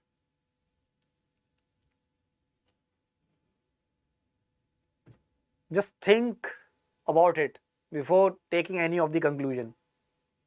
Momita is with D. That is reflection, refraction and dispersion. Okay. Then Abhijit is also with D. Nihal is with B, that is scattering and refraction. Okay. Till then you are giving me an answer. I'll be telling you rainbows are of two different types. We have seen rainbows in which their sequence this one, Wib, Gyor. But do you know it can be in reverse order also? That is R, O, Y, G, B, I, V. So it actually depends on some of the conditions. So we have some answers over here. Rizwan has joined us. Hello Rizwan. So Rizwan has given the answer A. LTM is with A. Nihal is with B. So we are having several options, but we are correct with reflection, diffraction and dispersion. Now how is it going to happen? Try to understand. What happens if I talk about this rainbow's formation we are aware of? What is there? There are several droplets, correct? Now what is going to happen? Whenever sun ray will come over here, obviously dispersion would be there. But you must be wondering, sir, how this reflection and refraction, both things can come in the same thing. Let's try to understand this. If I talk about water, what happens? Here we have air as a medium and here we are having water as a medium. Now if a ray of light is coming here, medium is changing. Here air is there, water is there. This means whenever there is a change in medium, what is going to happen? This ray which comes here, which is known as incident ray, it will either go towards the normal or go far away from the normal. Now which is that condition? So in Hindi, we have a trick over here, that is dar. Remember, whenever we are afraid of anything, we move far away, correct? So dar means we are going to move away. Whenever we are afraid of something, we just tend to move away, correct? So whenever your ray will come from denser medium to rare medium, the ray will move away from the normal. And whenever ray is coming from rare medium to denser medium, it will just tend to come near the medium. That is, it will come near the normal, sorry. So remember this part, fine. So whenever the sun ray is coming over there, their reflection is also there, their refraction is also there. And remember, if you are getting the option of TI or TIR over there, what is TIR? For the TIR condition, I'll write TIR over here. Total internal reflection. What is this TIR? Total internal reflection takes place when your angle of incidence is greater than critical angle. And there are several applications for this. Which one? For example, shining of diamond. What? Shining of diamond. Apart from shining of diamond, what can be its example? Mirage can be its example. Apart from mirage, the internet which you are using, because of which we are able to connect right now, I am able to explain, you are able to understand. There are optic cables. Those fiber optic cables are actually working on this total internal reflection only. So whenever there's the application of TIR, whenever it is asked in the examination, you can directly take whether it is shining of diamond, it is of fiber optic cables, all those are working on this principle, that is a total internal reflection. So if we were talking about rainbow, so it is working on reflection also and refraction also. Okay, moving forward, the weight of a body will be maximum at dash. So if I talk about earth, where your weight is going to be maximum, will it be equator, will it be pole, will it be center of earth, or will it be same at all the places? LTM, Nihal, Rizwan, Abhijit, Nikita, Momita, waiting for the answer. The weight of a body will be maximum at which location? Momita is with the answer B, that is poles. Okay. Abhijit is also with poles. Cool. Others?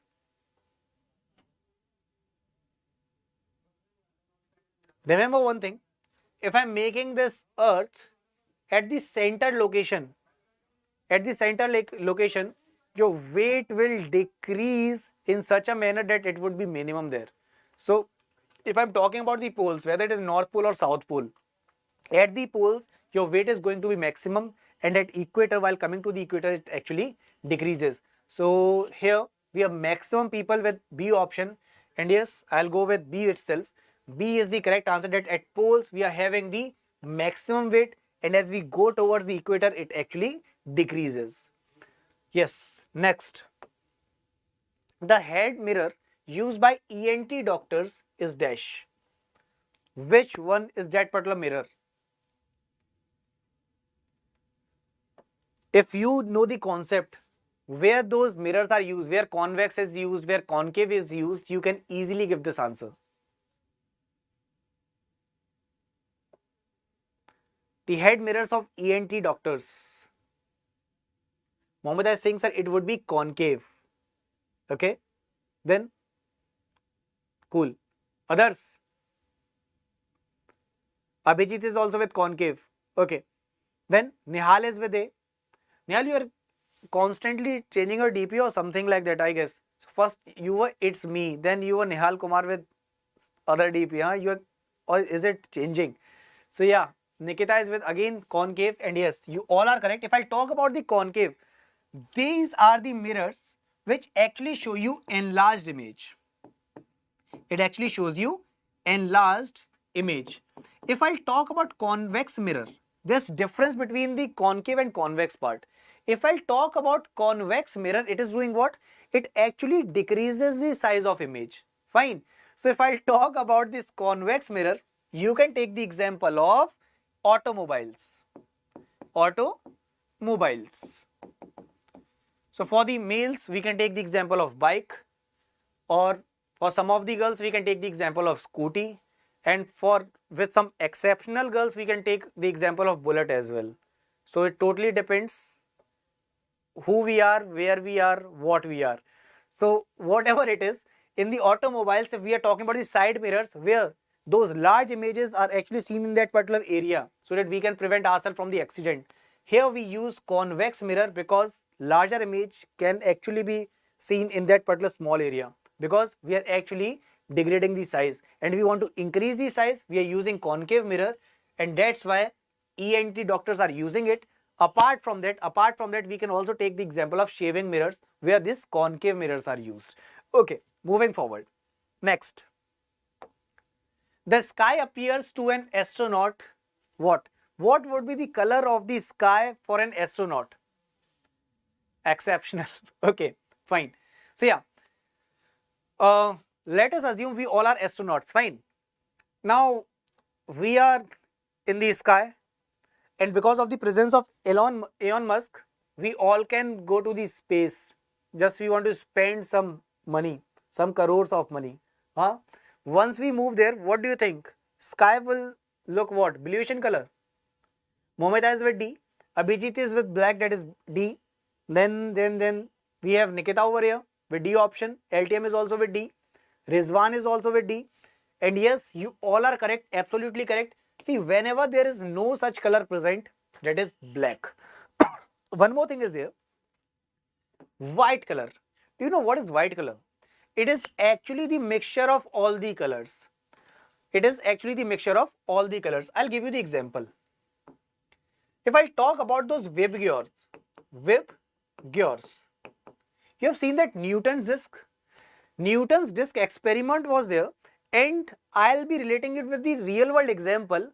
Whoever thinks that someone says na कि मेरी ना जिंदगी रंगीन नहीं है, actually you are not looking that in the proper manner. Just have a look in another way with the physics context. If I just use all the colors over here, several colors, I can use here we have kept blue color, here we have kept red color. If I'll mix all those colors and start rotating this disk, you can just have an experiment at your home also. It will actually seem to be white in nature. Fine. So white is actually the mixture of all the colors, and whenever there is the absence of color, that is actually black. Fine. So black is actually the absence of color. So here option number D is absolutely correct, and you all are correct. Next. In which of the following speed of sound is maximum? What would be the correct answer? Speed of sound is maximum where? Is it steel, is it air, is it vacuum, or is it water? Then I'll be having one more question in the same question.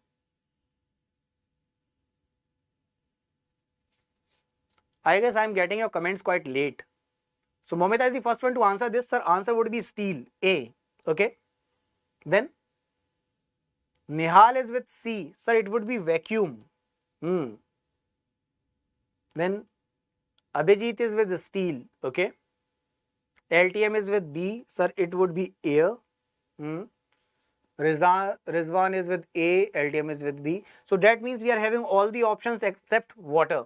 Let me tell you, here steel is going to be the correct answer. But one thing is there. Who gave me the answer vacuum? If you will say vacuum, bro, tell me one thing. If we are on the moon, fine.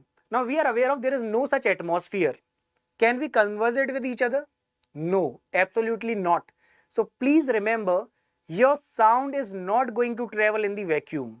It will never travel there. Fine. Yeah, that's true because there is no such medium, Nihal. Fine. But yes, if I talk about the light, can light travel from it? Now this is the important one. Because what we think, if sound cannot travel, light can also not travel. So I'll be asking in yes or no condition only. Can light travel here? Yes or no? I want an answer from everyone. Can light travel in vacuum? Obviously it is going to travel. That's why we are actually able to see each other. But can light travel in vacuum? Yes or no?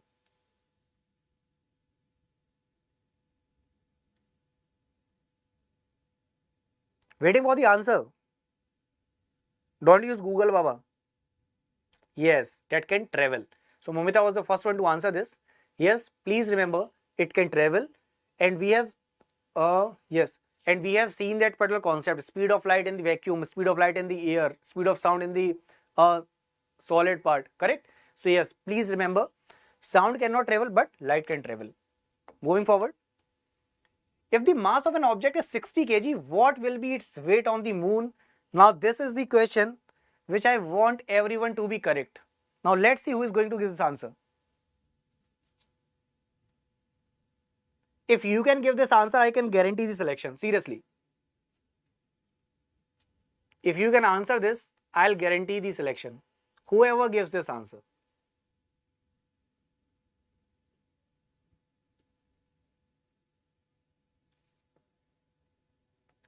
I'll be giving proper 1 minute for this.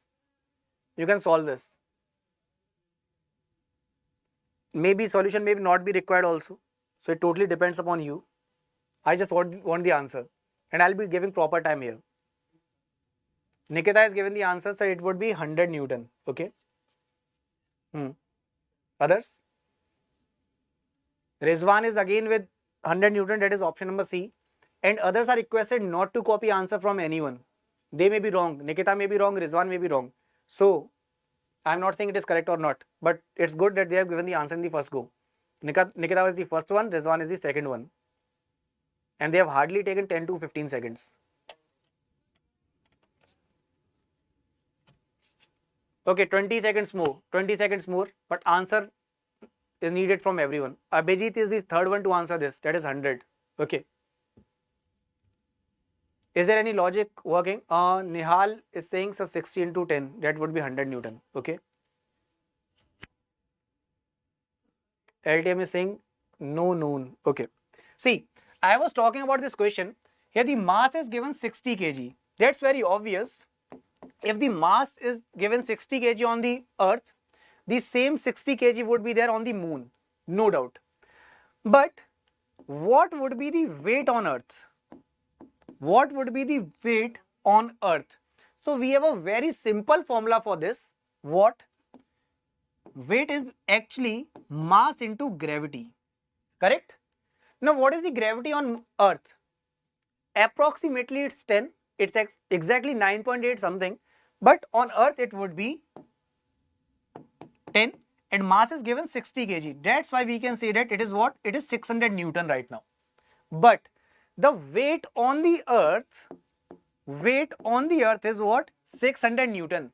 So this means if I talk about the weight on the moon, now weight on the moon is what? It is actually 1/6 of the gravity of earth. Whatever gravity of earth is there, its 1/6 value will be there on the moon. This means the weight on the earth is 600 Newton. True? This means 1/6 of its weight, 1/6 of 600 is going to be what? It would be 100. That's why your correct answer is option number C. And seriously, it's very good Very happy from you all that you all have given the correct answer over here. So, Mamita, how 10 Newton? Have you written the 10 wrong? Or, okay, so it was wrong, huh? Yeah, so this is 100 Newton. Do not forget, this is actually going to help you out in the examination. What happens? We directly see 60 and we directly do what? 1/6 of 60 is going to give you 10. No, that is absolutely wrong. We have to check the concept first. Now, this question will not be asked in Group D or 10, what we call MTS examination. But yes, this is important for CGL. Fine. No issues, no issues. If we are committing mistake here, we'll be for sure we'll be giving the correct answer in the main examination. So yes, no issues. The correct answer is 100 Newton. Next, humidity is measured by what? Is it hydrometer, is it hygrometer, is it pyrometer, or is it lactometer? And everyone who has joined right now, kindly like it and share it. Waiting for the answer. Humidity is measured by what? Now, what is this adrata or humidity? We all have rainy season right now, correct? And we say that there is a lot of humidity right now. Momita has given answer hygrometer, and Abhijit is the second one to give this B option. Then Rizwan has given B. Nihal is with A, hydrometer. So these options are kept in such a way that this hydro and hygro seems to be same, isn't it? But hygrometer is the correct answer. Fine. So here option number B would be correct. Now what about this pyrometer? What is it? Whenever we talk about temperature, we use thermometers. Whenever we talk about temperature, we use thermometers. Now thermometers are actually of different types. What if I ask you, you have to measure this temperature? Now how you will be measuring this 6000 degrees centigrade? This 6000 degrees centigrade is a very huge temperature. If I take my thermometer over there, even that thermometer will vaporize, and along with that thermometer I will also vaporize. Fine. So in this condition, what we do, we actually measure the radiations which are generated there, and those devices are known as pyrometers. So very high temperatures are always measured by this pyrometer. Very important. Fine. Do not forget. Yeah, that's true. How we came to know about the sun's temperature? Was there any scientist who took the thermometer? Okay, I'll be going to sun and putting thermometer over there and just checking. No, that's not possible. That's why we are using those radiations, and with these radiations we can understand, okay, so this was the temperature. So here we talk about pyrometer. Lactometer, see, from the name itself it is clear. We discussed lactobacillus, correct? We talk about what we discussed. We were discussing about the lactic acid. This means it is related to the milk. So the purity is milk actually checked by this particular device. Fine. So it is very obvious. Meter are the devices. From the name itself, hydro. Hydro term is taken from what? Water. So in the options, you can just check it is related to what and directly click on that answer. So I guess you understood all those points. So here the correct answer is going to be your hygrometer. That is your option number B. I guess all those things are correct. So Vanna has joined, and yes, you are totally correct. It's about the milk's purity. Next, phenomena of radioactivity was discovered by whom? Again, this question creates the issue in the examination because 90% times we think that another would be the option. Now, why I am saying this? I'll be discussing it after your answers. Waiting. Phenomena of radioactivity was discovered by whom? Who can give this answer? And everyone who has joined just now, kindly like this session and share it as much as possible. Momita is the first one that has given the answer, Rutherford. Okay. But answer is now changed. It is A. Udbhav is with B, that is Rutherford. Momita has given the answer A. Abhijit is with A. Rizwan is with A. Abhijit has also given the full name, that is Henry Becquerel. True. If I talk about the phenomena of radioactivity, that is actually discovered by Henry Becquerel. That's why many of you do what? You just check Curie and just click there. Curie is not the correct answer. The correct answer is Henry Becquerel. Henry Becquerel was the first one to discover this. and radioactivity was discovered by Henry Becquerel. Even its unit is on the name of Henry Becquerel, that is Becquerel. Next, who developed atom bomb? Who developed atom bomb? Now I have a trick for this as well. But before that I want answer from everyone. Who discovered atom bomb? Was it Warner? Was it Robert, Edward, or Samuel? Who was the one? Yeah, true, Mamita. And everyone who has just joined, kindly like this session and share it. Please share it. Please, please, please like it and share it. Yeah. So Abhijit is saying, sir, answer would be B. Then Momita is with Robert Oppenheimer, okay? Abhijit is with B. Others? Vandana is again with B. Cool. See, if I talk about bomb, what will happen if we blast a bomb? Obviously, everyone will die. And in Hindi, what we say? That people will die, and in Hindi we say that log mar jayenge. Correct? So from here, what we can denote? Atom bomb, mar. You can just have a look over here. If we'll blast a bomb, people will die, and in Hindi we call it mar. So you can just directly denote it from here. You can directly relate it from here, and this is going to be helpful in the examination. That is, J. Robert Oppenheimer was the one who actually discovered atom bomb. Next, so here B was the correct answer. Cinnabar is an ore or mineral of what? Cinnabar. Cinnabar was the ore of what? Cinnabar is the ore of what? Cinnabar.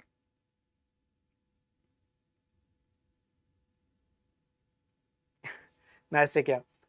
So we'll be having that in theoretical section where we have tricks for each and everything in each and every subject, whether physics, chemistry, bio, everything. Yeah. Thank you for that, Abhijit. Yeah. So Momita is with D, that is mercury. Abhijit has given answers, so it would be lead. That is option A. Then Rizwan is with D. Nikita is with A. Momita is with mercury, that is D. That means there are two answers that are coming. One is option A and one is the answer D. So if, let me tell you, it would be what? It would be your mercury. Very important question for the examination because it is again and again asked. So Vandana, you are also correct. The correct answer would be mercury over here. Next, which of the following is not contained by German silver? What is not contained by German silver? Is it copper, is it nickel, is it silver, or is it zinc? So we'll be having zinc again here. We'll be having a trick, but first of all, I want the answer. In the German silver, which among us the following is not contained? Who can give this answer? Momita is going with option C. Sir, it would be silver. Others? Rizwan is saying LAG. Rizwan, I guess I am unable to get that. Can you type that again? You have written something in the short. LAG. Achha, you want to write HG, I guess. So Momita is with silver. Abhijit is with silver. Cool. Till then, I'll give you an example. I'm waiting for the answers from everyone. Vandana is with A, that is copper. Okay. See, if I talk about pizza, what's that pizza? I have seen that meme. I don't know where I read it. Was it Instagram? Was it Facebook? I saw that pizza. Pizza was actually Indian paratha, which went to Italy and said that I have become pizza over there. It's the same thing. If there was a friend of mine whose name was Pankaj Mathur. We were there in the Agra. When he came to Delhi, his name was Penki Mathur actually. So he became from Pankaj, he became Penki. And in the same way, same thing happened with this German silver. This silver actually went to Germany and thought, I am silver. It was never silver. In German silver, there is 0% silver which is present. And it is very, very important. In the examination, it is asked in two ways. One option is, German, how much percentage of silver is there in the German silver? 100%, 90%, 80%, 0%. So there is no such silver which is present there. Fine. So in German silver, there is no such silver, and that's why silver will be the correct answer. And I have one more trick here, but that trick works in Hindi. What is that? If I talk about German silver, what all things are there in German silver? Here we have copper, we have zinc, we have nickel. Fine. So I had a trick over here. We will be discussing about it in the chemistry part when we will be having discussion over there. Just have a look on these figures. What is it is written? It is written, if someone is teaching you, for example, I am teaching you, there is no such silver in the German silver. Now you must be saying what? क्यों नहीं है जी? Sir क्यों नहीं है जी? Sir silver क्यों नहीं है जी? So just have a look. क्यों नहीं है जी? That is Q stands for copper, नहीं stands for Ni, and Z that is zinc. क्यों नहीं है जी? That is copper, nickel and zinc are the part of German silver. और क्या नहीं है जी? The thing that is not there is actually your silver. So silver is actually not present in your German silver. So and hence we can say that silver would be the correct answer, and क्यों नहीं है जी would be your trick to remember what all things actually consist of this German silver. Is that clear, everyone? Is that clear? So the correct answer is going to be silver over here. क्यों नहीं है G? That is, it is actually consisting of German silver. Moving forward, next question is, Newland's relation is called what? Is it musical law? Is it law of octaves? Is it periodical law? Or is it atomic mass law? Thank you, Amita, for the same. Yeah, waiting for the answer. Newland's relation is called what? Okay, Abhijit, cool. And everyone who has just joined, kindly like this session and share it. It is going to be very, very beneficial. Yeah. So Abhijit has given the answers that it would be law of octaves. Now what was this? Law of octaves. I'll write for you all. We have read this. What?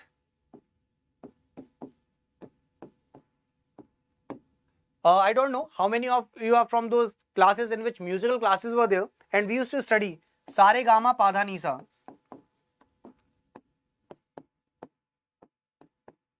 Now what used to happen over here?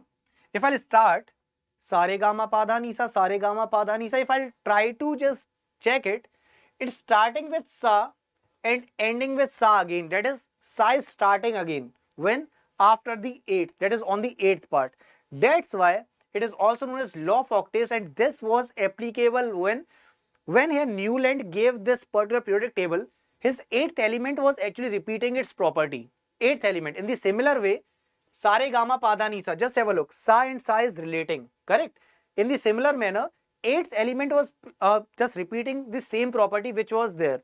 So that's why it is known as law of octaves, and hence option number B would be correct. Next. Where does the cabbage store food? Where cabbage actually stores food? Where cabbage stores its food? Where?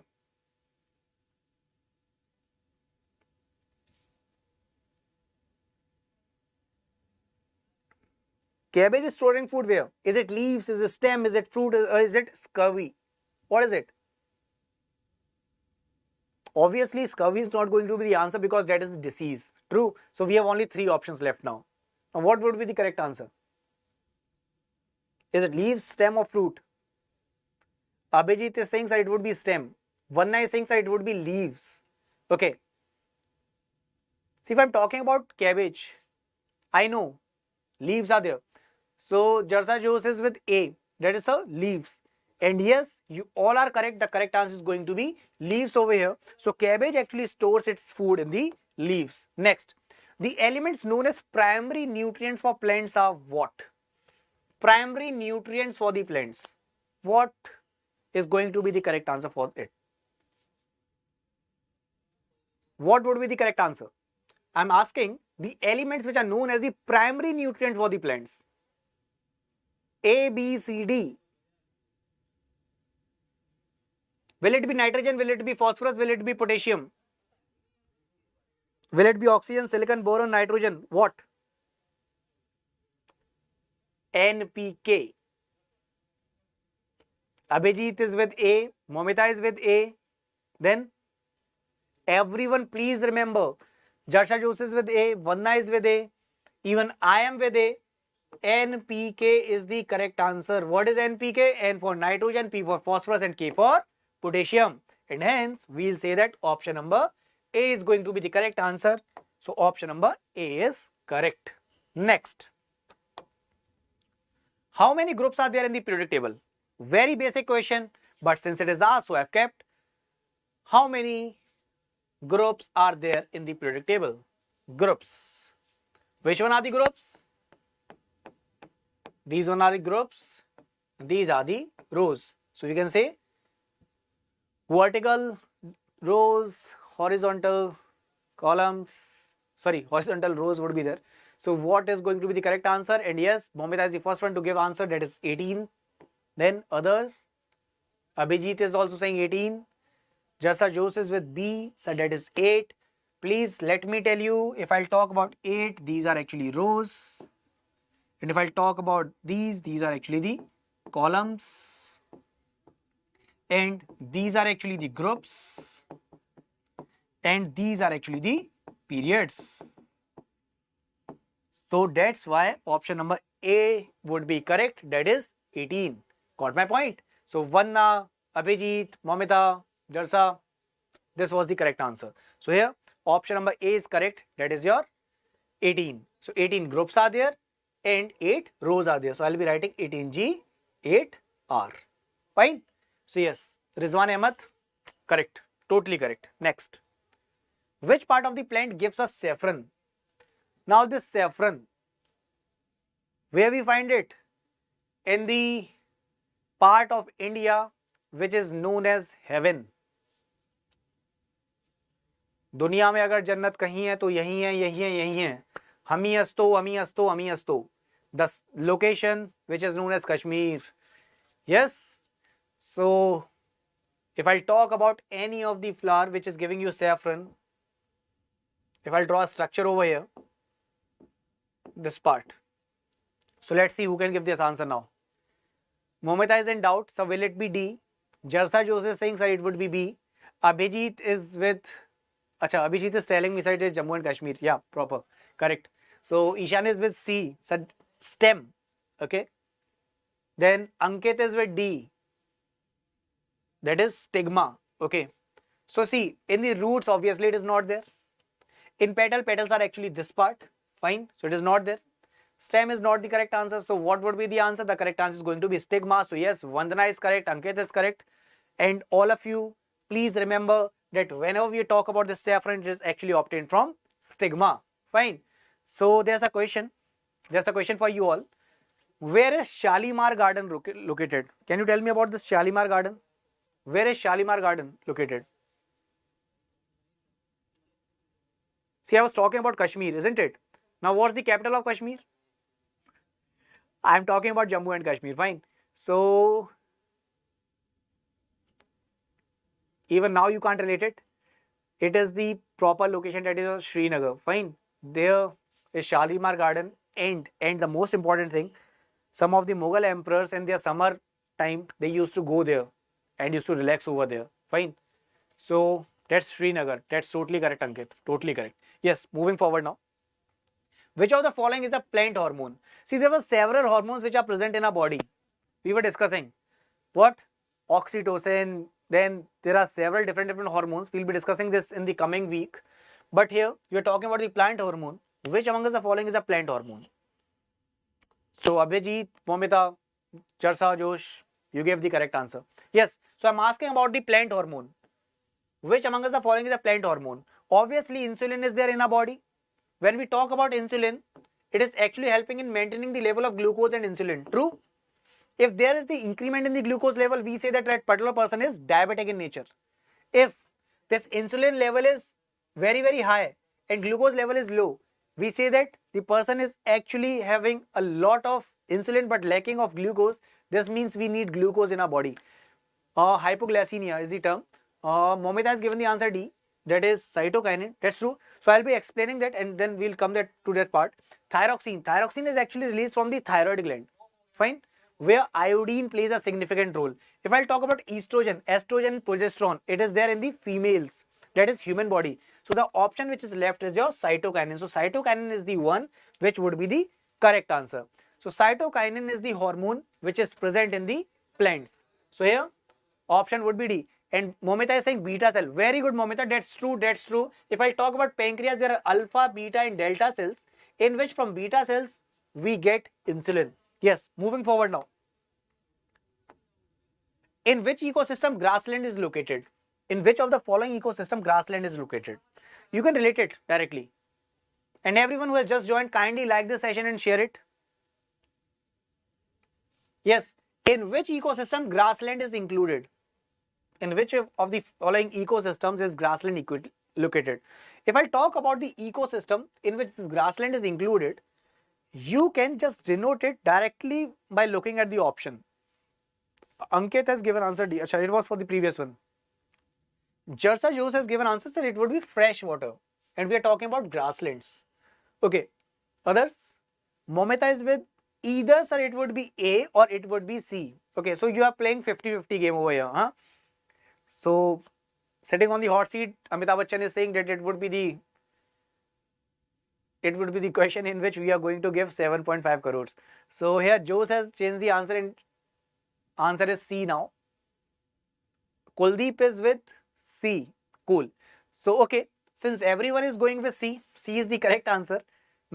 It's not because of you people, but yeah, it's true that C is the correct answer. Let me tell you, if I talk about marine, this means we are talking about what? We are talking about the salt water, correct? Now, if I talk about the fresh water, we can talk about the rivers, streams. If I'm talking about artificial ecosystem, you can talk about the aquarium. Aquarium which is actually created by us. But we're talking about the grasslands where you can talk about welds, savannas, pampas. So all those are what? They are present on the terrestrial part. That's why option number C would be correct. You can directly relate from the name itself. Yes. So here option number C was correct. Next. Which one of the following is an indicator of air pollution? Yes. Now this is very important one because this was asked in other examinations except if I'll talk about SSC, no doubt it is asked. Apart from SSC, also in many of the examinations, this question is asked. So, waiting for the answer. Which of the following is an indicator of air pollution? What would be the answer? Very important one. Which of the following is an indicator of air pollution? So, here, Abhijit has given answers, it would be lichens, that is answer D. Kuldeep is with B. Thank you, Vikas, for this. Kindly like it and share it as much as possible. Please do this. Please do this. Then Momita is with lichens. Okay. Then Abhijit is with lichens, mix of, yeah. It's actually between the algae and fungi. Correct? Then Jarsa Jose is with D. Kuldeep Sharma is with D. Okay. Yes, option number D is correct. D is actually lichens and lichens are actually the indicators of air pollution. So, air pollution is indicated by lichens. Next. Stone cancer occurs because of what? Stone cancer.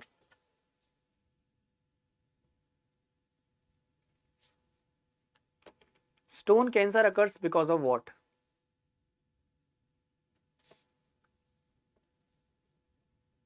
Stone cancer occurs because of what? We have discussed about it.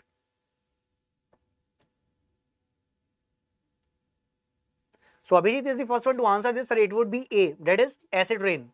Okay. Others? You remember? Sulfur dioxide, oxides of nitrogen, which were creating what?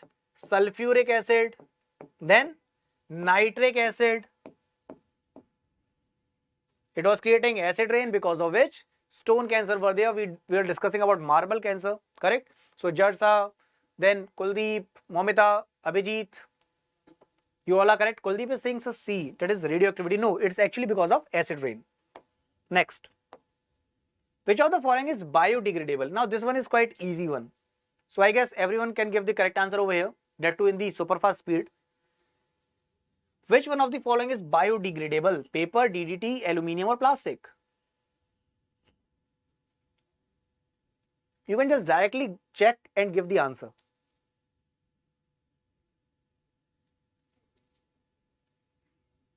Waiting for the answer.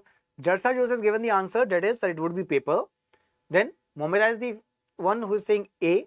Vikas is also with A. Jose is with A. Vandana is with A. Momita is with A. Since everyone is with A, I am also with A. Option number A is correct. That is your paper. Next. Diseases caused by severe mercury poisoning is what? Mercury poisoning. Now I'll give you an example. Once we used to use that particular rod, we used to call it a tube light. When we used to break it, there were white fumes that used to come out from here.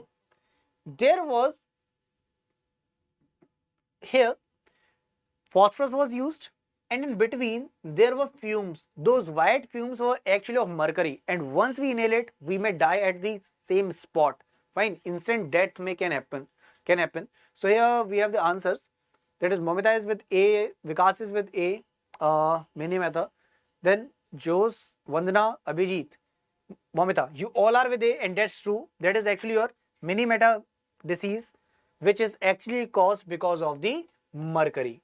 Next question is, which of the following are the methods of heat transfer? How your heat can be transferred? How heat can be transferred? There are several ways. I'll give you other examples. One can be radiation, in which no medium is required. Apart from that, Itai is by cadmium. That's true.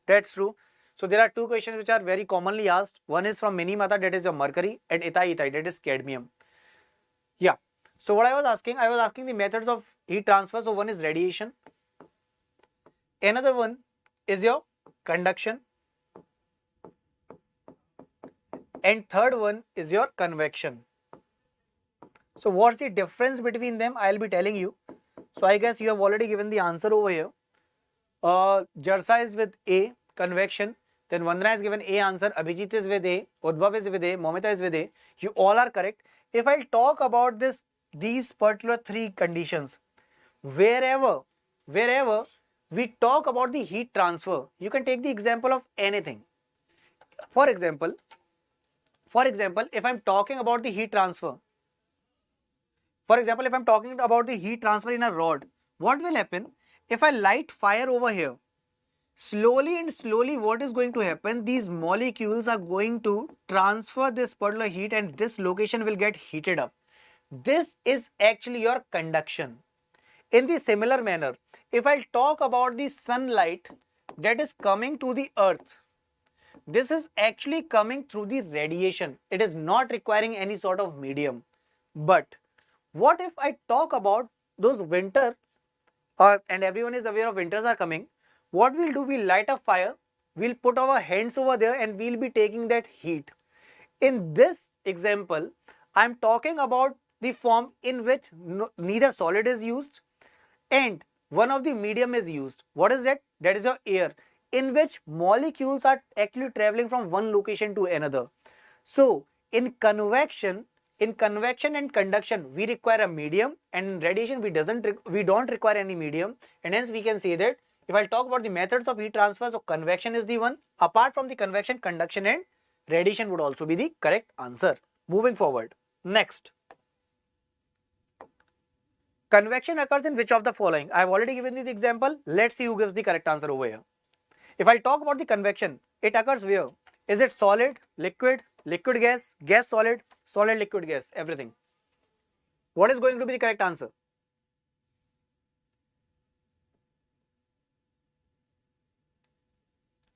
Waiting for the answer, because we have many questions which we have to discuss. If I talk about the convection, it can occur only in which medium?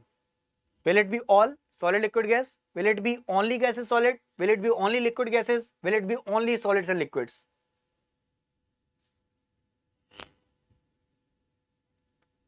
Sen has given, sir, it would be only solids and liquids. Okay. Others just think what I told you. If I'm talking about the conduction, there I was talking about solids, correct? Abhijit is saying, sir, it would be B, that is only liquid and gases. Jose is in doubt, sir, will it be solid liquid gases? But Jose, just think, I gave you the example. If I'm talking about the example of this rod, if I heat it up from here, obviously this heat will be getting transferred to this location. This means we're talking about solid over here, and this was about conduction. True. So that's why I'll say that in the convection part, molecules are actually leaving their positions. So here we can talk about the liquids and gases. So hence option number B is going to be correct. Fine. Do not forget. Yeah, Momita, that's true. Option number B will be correct. Please remember, these examples are going to be very beneficial in the examination. Fine. So yeah, Jarsa juice. True. That's B. Next. The carbon dioxide content in the air that we exhale is about what? Carbon dioxide content that we exhale out.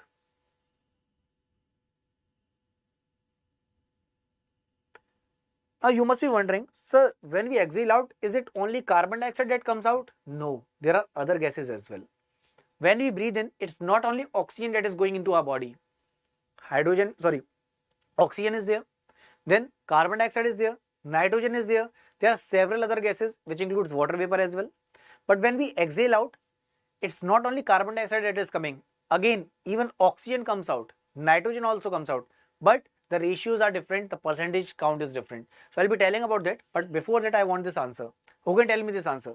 Abhijit is saying, sir, it would be 4%. Then, okay Abhijit. Vanna is saying, sir, it would be 12%. Then, apart from Abhijit and Vandana, other answers. Jose is saying, sir, will it be A, that is 4%? Okay, so there's a confusion that is going on between A and C, isn't it? Others, Sen, what would be the answer according to you? Momita, what would be the answer according to you? What is going to be the answer? See, whenever we inhale, we have oxygen, we have nitrogen, we have carbon dioxide, we have water vapor, we have several other gases. But the only gas whose composition is not changing is your nitrogen. Please remember, nitrogen's composition doesn't change. And if I'll talk about the percentage of carbon dioxide that is coming out is only 4%. Fine. But when we take in, there is different composition, and when we exhale out, there is different other composition. Except for the nitrogen remains the same. Fine. Now, what? A. Momita, that would be A. Udbhav, A. Yeah. So, moving forward, next. To measure very high temperature, we use what? We have already discussed this question. Let's see who gives the answer this time. If I'm talking about very high temperature, we use what? Is it mercury, platinum, pyrometer? What? Mercury thermometer, platinum thermometer? What would be the answer? I was talking about the temperature. For example, if I'm talking about 6000 degrees centigrade, or I'm talking about the temperature on the sun, can I measure that using mercury thermometer or platinum resistance thermometer? No. So Abhijit gave us answer that time. Here Momita, Abhijit, Jose, you all are correct. Pyrometer is going to be the correct answer. And yes, totally correct, Varun, Vanna, you all are correct. And again I am saying, you must be wondering how we are actually measuring that. Is there any person who is going to the sun and just measuring the temperature using the thermometer over there? No, absolutely not. What is going to happen over there? Oh, so Varun Parashar has joined. Hello, how are you? So what I was saying, I was talking about the measurement. So actually their radiations are measured. Because of the presence of radiation, they are actually telling us that this particular temperature would be there. Fine. Let's move forward now. Pyrometer is the correct answer over here. Next is, what is triple point of water? Now I have a wonderful example for this. Let's see who gives the answer first, and then we'll be having the awesome example here. What is triple point of water? Till then I am making something. I am waiting for the answer on the board. I want answer from everyone. Yeah. So let's see who has answered. No one. If I talk about this triple point, what is it? It is the point at which water remains in all the three states: solid, liquid, gas.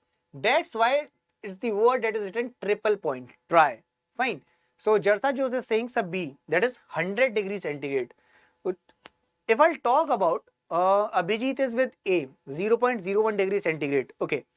Jarsa, just think, if I talk about 100 degrees centigrade, at this time, what is going to happen? Water is going to boil.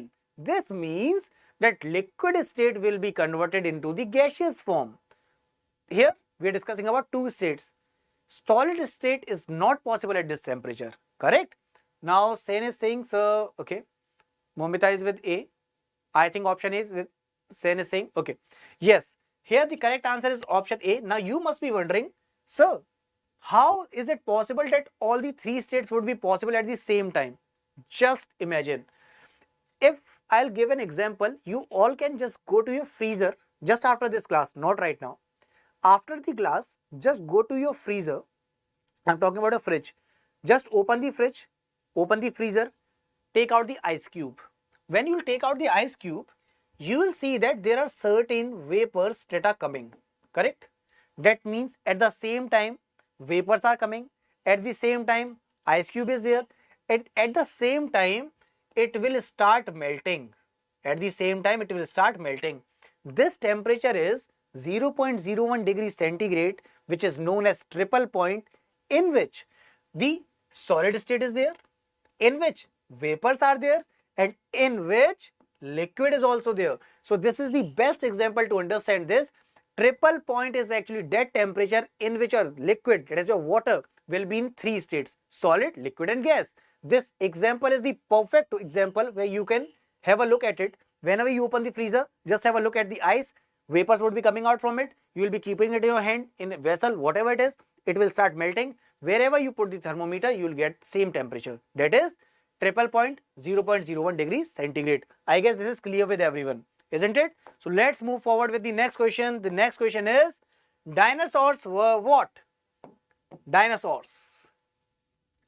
There was a movie in which even Irfan Khan was there. You must have seen that. And in this year itself, one more movie was released, Jurassic Park, in which all previous actors and actresses were there. Might have seen if you would have been a Hollywood fan. If not seen, then also it's okay. What I am saying, I am talking about the dinosaurs. Who were dinosaurs? Who can tell me? One nice thing, sir. A. Dinosaurs were mammals that became extinct. Okay. Do you know mammals? We also come in the category of mammals. Momita is also with A. Okay. Others, what do you think? Who were dinosaurs?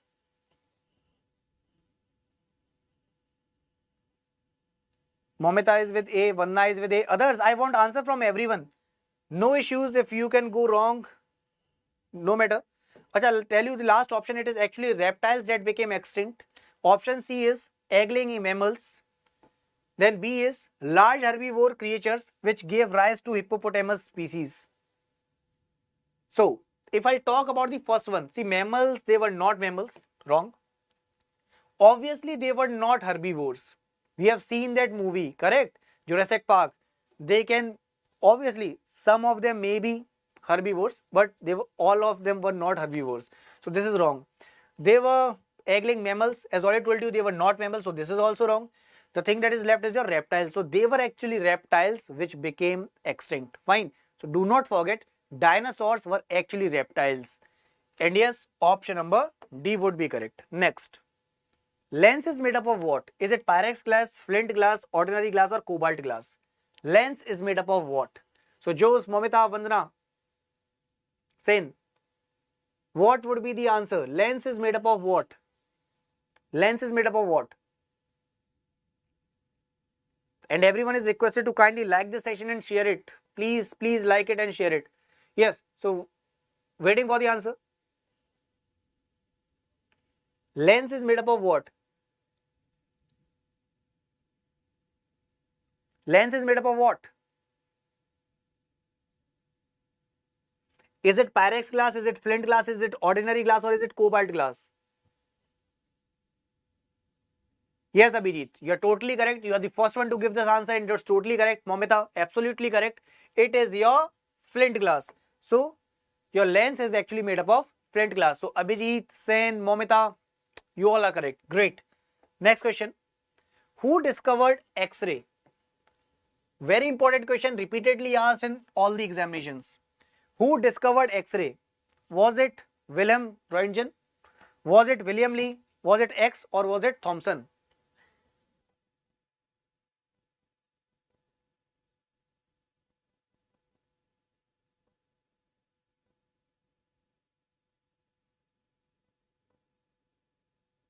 Yes, so what is going to be answer? So Momita was with A. Hello Sudesh, good morning, how are you?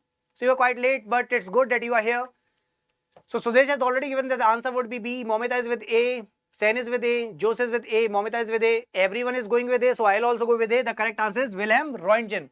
And this question has been asked many times and plays a significant role not only in SSC, in RO, ARO, many of the examination it is asked. So here the correct answer would be A. Yes, Sudesh, you are right. Vanna, you are right. Everyone is correct. The correct answer is Röntgen. Next, the primary producer of an ecosystem dash. Who is the primary producer in ecosystem? Now, if I'll talk about primary producer, what does it mean? First of all, I'll be asking for the answer. Only then I'll move forward. Which among the following would be correct? The primary producer in an ecosystem are dash. The primary producer in an ecosystem. So Jose is the first one to answer this. That is, sir, it would be plants. Okay. Vanna is also with plants. Cool. Others? Abhijit is with plants. Cool. That means everyone is going with plants. I'll also go with plants. Plants is the correct answer. See, plants are the ones who are primary producers, who are actually generating food. True. Now, what will happen? Here, herbivores would be feeding. We can take example of any of the herbivore. Now, on that herbivore, there would be some other animal who would be feeding. And in the ending of the chain, when that particular animal will die, what will happen? Decomposers would be the one who will be decomposing it. So this is actually the food chain, in which if I talk about the primary producer, they are always plants. Fine. Yes. Moving forward now. Which one of the following is not a radioactive element? Is not a radioactive element. As already discussed, radioactivity was discovered by Henry Becquerel. First of all, give me the answer, then I'll be explaining it.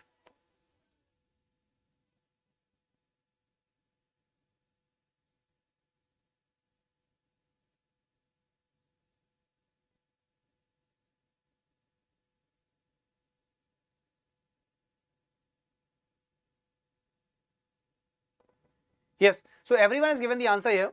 Sen has started with answer D, sir. It would be cadmium. See, if I talk about radioactivity, what is it? These are those particular elements. If I talk about uranium, I can talk about any of the example. These are those particular elements from where it actually keeps on disintegrating, or I'll say that it actually disintegrates, in which alpha, beta, gamma rays actually keeps on coming out. Fine. And after some time, we can say that it remains of a lesser size. So if I give the examples, uranium is correct, thorium is also correct, plutonium is also correct, but cadmium is actually not a radioactive device. Please keep in mind in the examination, whenever these questions are asked, please focus on this word not. Otherwise, what will happen? You will just click on the first option and move forward.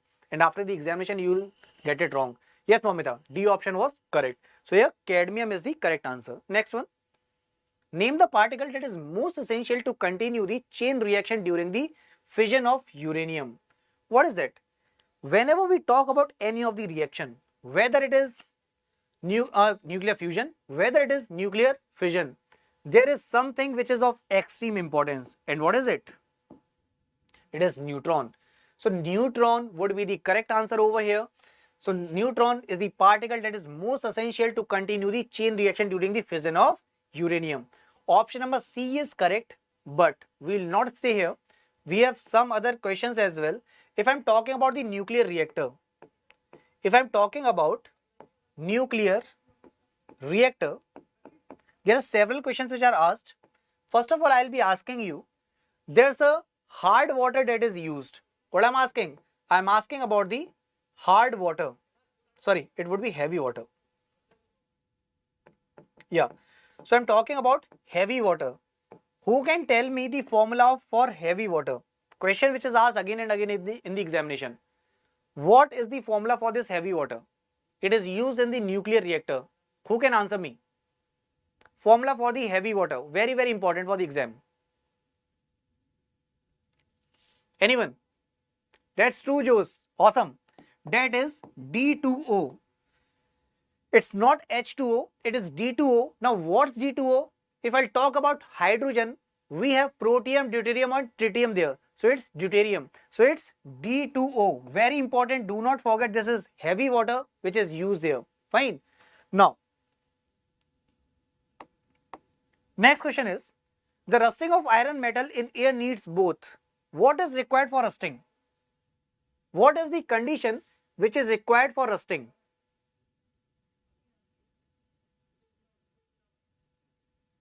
We have already discussed, whenever rusting is there, weight increases. True? But what is the condition that is required?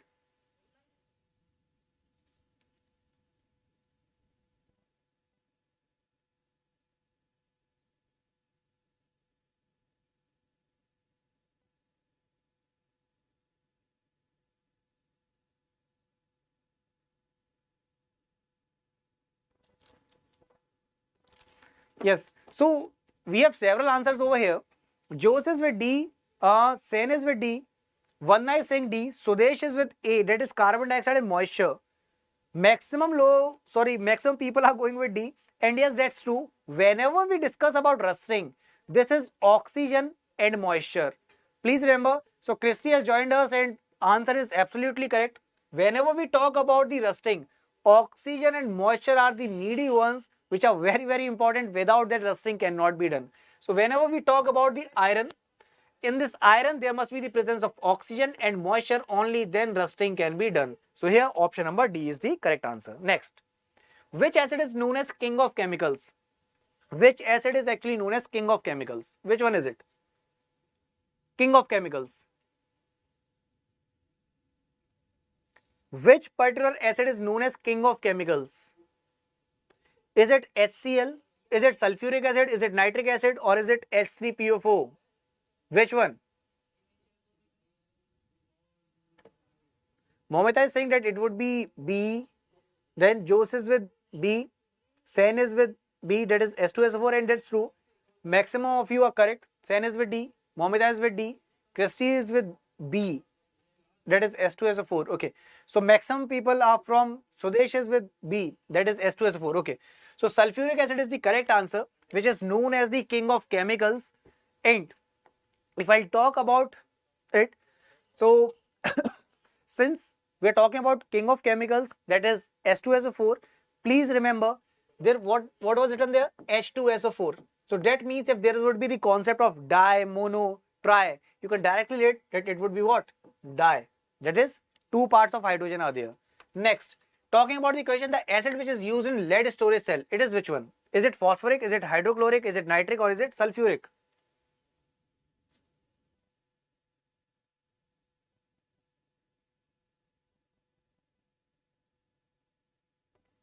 Yes. So the acid which is used in the lead storage cell, it is what? Is it phosphoric? Is it hydrochloric? Is it nitric? Or is it sulfuric? Yes.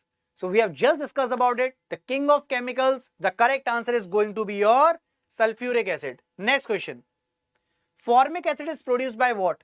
See, if I talk about formic acid, we can relate it with the farm. This is just a trick which is going to be very helpful in the examination. If I talk about this trick, farm. In farmhouse, you will be getting what? There would be several ants, there would be several bees. So here we can relate farm. Farm is related to formic. Again, I am saying it is just a trick. It's not the concept. From farm, you can relate formic, and this formic acid is present in the ants and bees, and hence we can say that the correct answer would be red ants. So here, Momita, Jose, Vandana, Sudesh, you all have given correct answer. The correct answer would be red ants. So you can just create tricks of your own, and these tricks will be beneficial in the examination. Fine. Yes. So whoever has joined just now, kindly like this session and share it. Please do it. It's very important for all the candidates because these questions were asked again and again. So I've kept it and explaining you all. Yes. Next question is, what is the range of pH scale? What is the range of pH scale? Who can tell me?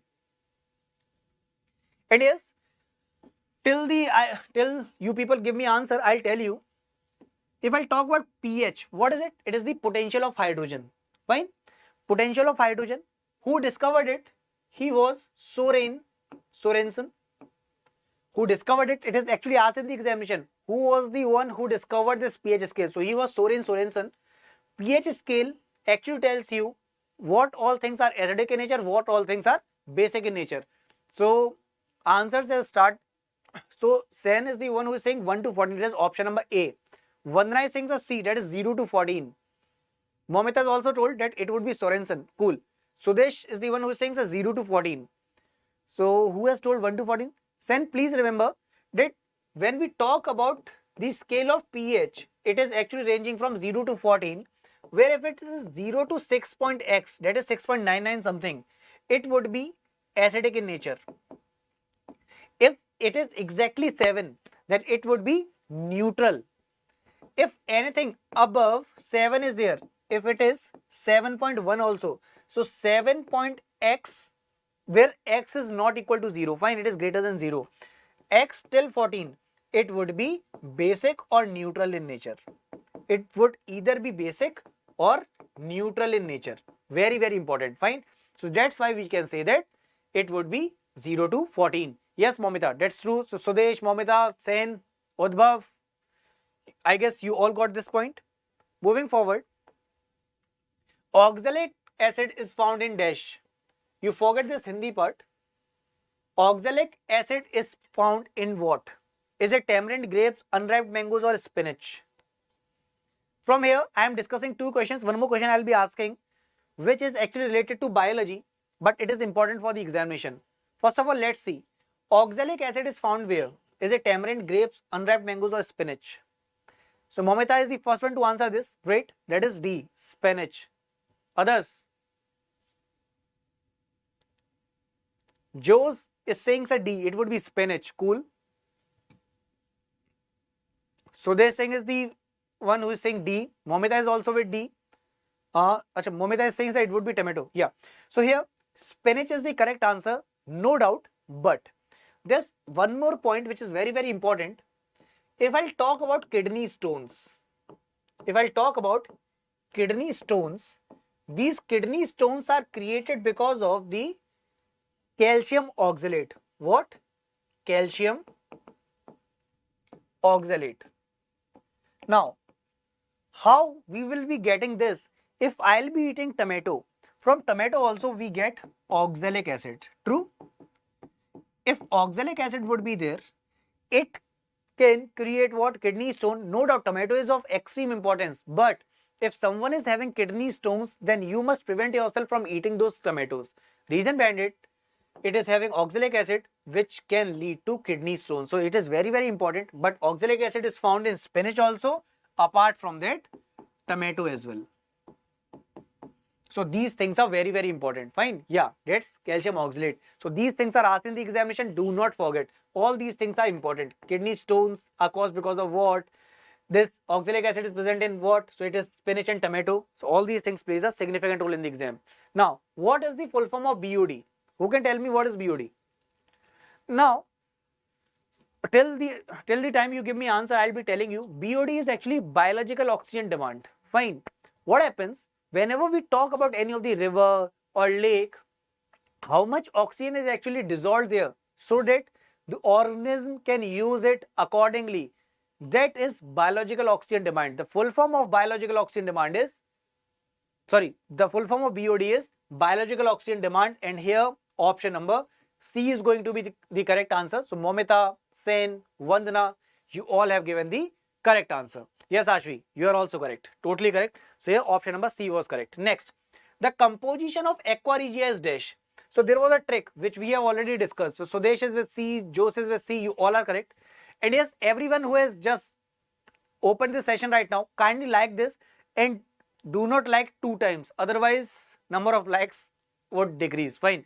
So just give like 1 time, or you can give likes in odd number times. 1, 3, 5, 7 and so on. Yes. So here we have the answer.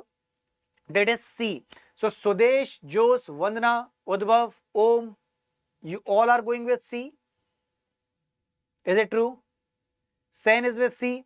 Since you all are with going C, let me tell you once again, if I am telling about the composition, it is HCl and HNO3. But there's a trick. It's not based on the concept. There are 3 already given in this HNO3. So here we'll write 3. Here is no such 3. That's why we are writing 1. So its ratio can be remembered in this manner. This is a trick in which HNO3 you can find 3. And in HCl there is no such 3. So 3 will be there for balancing. This is only and only for remembering purpose. Fine, this will be helpful in the examination. So the ratio is going to be concentrated HCl and concentrated HNO3. That is 3:1. So option number C is going to be the correct answer. Next, outside the nucleus, DNA is found in dash. Outside the nucleus, DNA is found in dash. We remember, if I talk about cell, in the nucleus, we get DNA, that is deoxyribonucleic acid. But if DNA is not, if nucleus is not present there, then where we will find this DNA? Please remember, if I'm talking about this cell, there are several things. Golgi bodies are there, correct? endoplasmic reticulum is there. In the similar way, one more thing is there that is known as powerhouse of the cell. Powerhouse of the cell, that is your mitochondria. So mitochondria is powerhouse of the cell because there is ATP, that is adenosine triphosphate molecules, which are helping in giving you the energy. Here also DNA is present. So Vandana, Christy, Jose, Om, awesome. Here the correct answer is mitochondria, which is also known as powerhouse of the cell. So outside the nucleus, DNA is also found in mitochondria. Next, suicidal packets of the cell are what? Suicidal packets of the cell. Need the answer in the super fast manner because we have already discussed this. See, whenever I'll talk about the suicidal packets, we can take the example of our school time. Om, Sudesh, Udbhav, Momita, how many of you have been backbenchers in your life? Whoever were backbenchers, they can easily relate it because whenever we were sitting in the back benches, whenever our teacher used to scold us, they were not only using their mouth, at that time they used to use their stick as well. And once we used to get the stick on different part of your body, whether it is hand, whether it is leg, whatever it is, they even, I don't think so they used to even think of where that stick is going. Wherever that stick used to go, it used to create bluish structure on our body, correct? Tarun is with A, okay. Wherever we used to get that stick, we used to get bluish structure. Why? Because that cell actually used to destroy those particular area, whatever area was that stick was touching, that used to destroy. Because of the destruction, that bluish structure used to come. And what is happening at that time? Whenever the cell destroys, lysosomes secrete some sort of acid, or I'll say some sort of chemical. Acid would not be the correct answer. Tarun is from the backbencher part. So Tarun, you can easily relate it. Whenever teacher used to give the stick, that blue structure which used to form there, it was actually removed by what? Lysozymes. Why? Because those were the chemicals which were released from lysosomes and they were actually destructing the cell. That's why it is known as suicidal packets, or we can say digestive area of the cell. So it is helping in the cell's digestion, and hence we can say that here lysosomes would be the correct answer. Next, which animal produces the biggest baby? Is it is it camel? Is it lion? Is it elephant? Is it blue whale? Who is going to produce the biggest baby? And I'll give you the hint.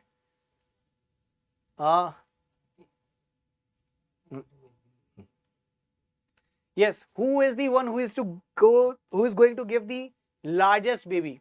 And I'll tell you, once the baby takes birth, it's not in kgs, it's in tons. Fine. So let's see who gives the answer. Momita is the first one to give answer D. Sen is with D. Tarun is with D. Jose is with D. Vandana is with D. You all are with D. Then I'll also go with D. And yes, that's true. It's whale. When it gives birth to the baby, it is also in tons. Fine. So it's such a large one. Fine. So yes, and everyone who has just joined the session, kindly like this session and share it. Please share it. Yes. Next, all are protozoan diseases except dash. One of the following disease is not protozoan disease. Which one is it? Which one of the following is not a protozoan disease? Which one is not the protozoan disease? Which one of the following is not a protozoan disease? Who can give the answer? Waiting for the answer, please. There was a trick in Hindi. There were several tricks for that. For example, if I talk about the fungi, there was a trick that Papa काम पर सोते हैं. Papa, that was, we can relate with all those particular issues. है ना? Sleeping sickness, सोते हैं. Then there were several tricks.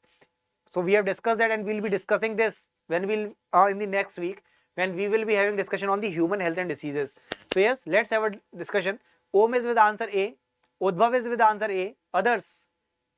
Sudesh, is this answer D for this one or is what for the previous one? Vanna is with C. Sudesh is with A. That is elephantiasis. Okay. Others? Okay. So if I talk about the diseases, all of the above. If I talk about oriental sore, sleeping sickness, kala azar, I was talking about those diseases, those tricks. Fine. So these were the protozoan disease except for the elephantiasis. Next. If I talk about the bakeries, so bakeries are using yeast in bread making. Why? Why these bakeries use yeast?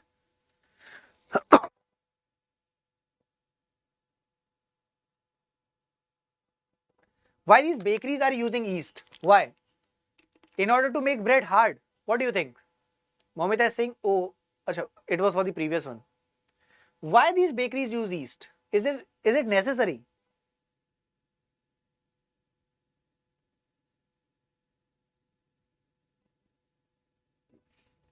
If I'll talk about these particular bakeries, if you are getting the cake in such a manner that you are pressing it hard and trying it hard to eat, will you buy that cake? You will never buy that cake. So we want that our cakes must be spongy in nature. It should be easily cut, isn't it? We should easily use it. So what we do, we actually use yeast in order to make bread soft and spongy. So yes, you all have given the correct answer, where it is Tarun, Udbhav. Yeah. So here we are actually wanting our bread to become soft and spongy. Next, the animal which uses sound as its eyes. Who is it? This has happened with many people. Whenever you are driving your car or bike, many times you would have seen, or in the evening part, mostly in the evening part, you would have seen this particular animal who is using actually sound as its eye. Why they are using, I'll be explaining, but first of all, I want the answer. What is it? So Udbhav has given the answer D. Apart from Udbhav, others. Will it be dog, cat, snake or bat?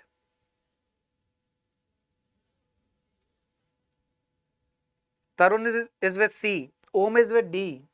Tarun is saying, sir, it would be C, that is snake. Momita is with D, that is bat. Then, okay, so maximum of you are going with bat, and that's totally correct. If I'll talk about bat, what they are doing, they're actually using sound. What they do, they just release the sound. When it strikes with the object, when it comes back, they actually understand, okay, this sound has actually reflected back and come at the very, very fast speed. So this means obstacle is there. They actually turn around. So this concept is used by bat, and hence bat is going to be the correct answer over here. And who all are saying snake? Let me tell you, they are actually using those vibrations. Fine. So there's a difference. Here, bat is going to be your correct answer. Next. Root hairs arise from dash. Root hairs arise from dash. Where? And one more thing, let me tell you about snake. Snake is actually using their eyes. Fine. So there's no such concept where the rays will just attack the obstacle and it will come back. Yes. So waiting for the answer. Root hairs arise from where? So root hair actually arises from the epidermis part, and hence option number C is going to be correct. Next. Weed is what? Wheat is a creeper, herb, shrub or tree. What is wheat? Is it creeper, herb, shrub or tree? So Mamita is saying, sir, will it be shrub? No. Here the correct answer is going to be your herb. Please remember, wheat is actually your herb. Fine. What is wheat? Wheat is actually your herb. Next. Rickets is the deficiency disease of vitamin D. It affects which part? It affects which part? No doubt, rickets is the deficiency of vitamin D, but it is affecting which part?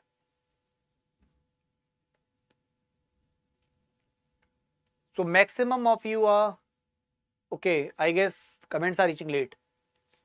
So my question is, rickets is the deficiency of disease of vitamin D. It is affecting which part of our body? Momita is saying bone. Okay. So now the comments are bone. Okay. See, if I talk about this vitamin D we get from sunlight. Apart from sunlight, we can also get vitamin D from egg yolk. Now, everyone is with me. Great. So Sudesh, Udbhav, Om, Vandana, you all are correct. If I'm talking about vitamin B, this actually leads to rickets. What are rickets? Rickets means it is the bowing of leg or bowing of bones. Bones actually bow. Fine. It actually becomes like this. And if I talk about osteomalacia, it is also an issue which is created by the deficiency of vitamin D. So osteomalacia, rickets are the ones which are creating the issue with the bones. So option number C is going to be the correct answer. And yes, it is sunshine vitamin. Next, Next question will be, carbohydrate is stored in our body in the form of what? Now we had a discussion day before yesterday regarding same, isn't it? So what would be the answer for this? Carbohydrate is stored in the body as what? Is it glucose, starch, glycogen or sucrose? What is going to be the correct answer?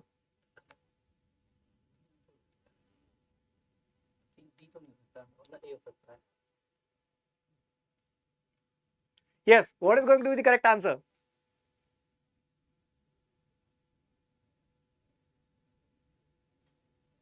See, this one is the important one because this was asked in CGL not only once, it was asked thrice. Fine. So this is going to be the important question. Do not forget, whenever we talk about the carbohydrate, it is the one who is going to give you the instant energy. Apart from that, it is stored in our body in the form of glycogen. So option number C would be correct. Next question.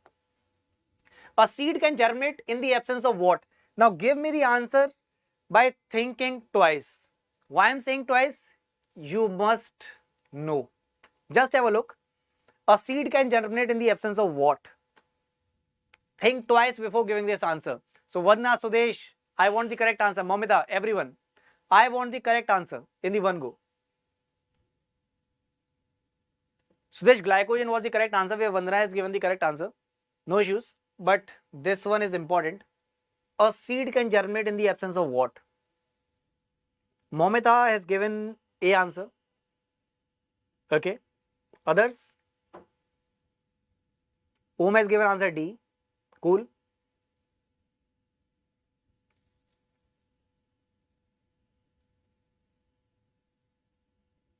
Tarun is with A. Educate light. Okay. So I have told twice, so you have all given the correct answer. I'll say whenever we talk about the seed's germination, it's very, very obvious. It needs supply of oxygen. Apart from that, it is requiring moisture. And most important thing, it is requiring suitable temperature. But if I talk about adequate light, can it germinate without light? Yes, obviously it can. If I'm talking about underground part, earth, if seed is here, obviously light is not there. So in the absence of light also it can germinate. That's why what was asked, a seed can germinate in the absence of what? So seed can also germinate in the absence of adequate light, and hence option number A would be correct. So it's good that you have given the answer. Sudesh, why are you changing the answer? It was correct. In the first attempt you gave it the correct. Now moving next. Yeah, insectivorous plants trap insect for what? Why do they trap insect? Now this is the question asked in such a manner, why a kidnapper is actually kidnapping any human. In the similar way it is asked, why an insectivorous plant is trapping any insect. There must be some need, correct? If any of the kidnapper is kidnapping you, that means he wants money from you. In the similar manner, when insectivorous plant is trapping insect, must be needing something. No one is doing anything for free. Everyone has some concept behind it. So Vandana is saying some nitrogen. Om is with A, that is nitrogen. And that's very true. If I talk about any of the insectivorous plant, whether it is Venus flytrap, whether it is pitcher plant, whoever it is, what they do, actually the plant, when they are growing here, the soil is actually lacking nitrogen. There is no such nitrogen over here. When nitrogen is not there, so what they are doing? They are trapping the flies, they are trapping the bees, whatever they find, they just trap them and they just take the nitrogen from them. So in order to get nitrogen, they trap those insects and take nitrogen from them. So insectivorous traps the insect for the nitrogen, and hence option number A is going to be your correct answer. Got this point? It is very important. I had some animations which we will be having in the next week. Since we cannot use animation right now, it takes quite time. So we will be having those animations along with these questions in the coming week. Okay, so waiting for the next question. Next question is, food for the developing fetus is supplied by the dash. When we talk about a pregnant woman, or we'll talk about ourselves, when we were there in our mother's body, how we were taking food? There must be something from which we were taking food. So what would be the correct answer? Will it be uterus? Will it be placenta? Will it be ovary? Or will it be alentosis? How we were getting food when we were small babies, when we were fetus? Each one of us. because there is a pipe-like structure that is known as placenta. And yes, Vandana, you are totally correct. Placenta is the one which is actually helping in the supplying of the food. That's totally true. So yes, placenta is the correct answer. Next, which of the digestive organs contain HCl? Now you must be wondering, sir, HCl in a body? Yes, it's there. But where is it? Is it stomach? Is it small intestine? Is it appendix or is it colon? What is it? And everyone who has just joined, kindly like this session and share it. Please like it and share it. Yes, waiting for the answer. Which of the digestive organs contain HCl acid? Om is with B, small intestine. Sudesh is with B, small intestine. Momita is with A, stomach. Okay. Sudesh is saying, sir, it would be food pipe.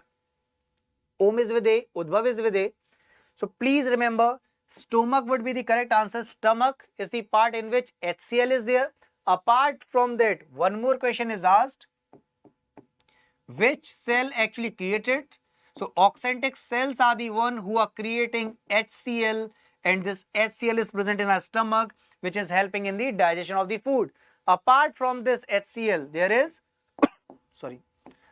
pepsin, which is helping in the digestion of protein, and then there is renin, which is converting milk into the curd.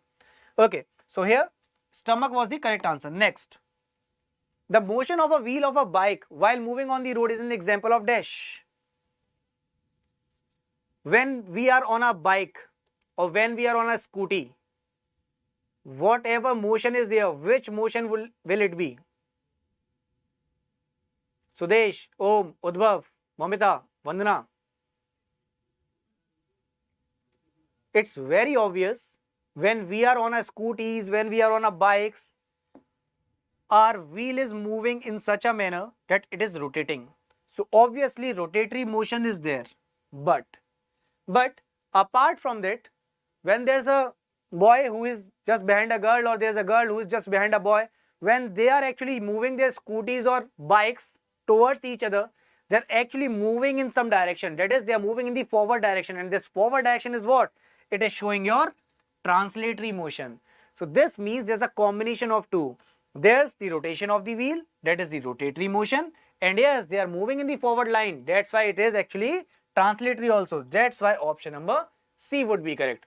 Yes, Udbhav, Vandana, Sudesh, Om, you all are correct. Totally correct. Next, bile is secreted by what?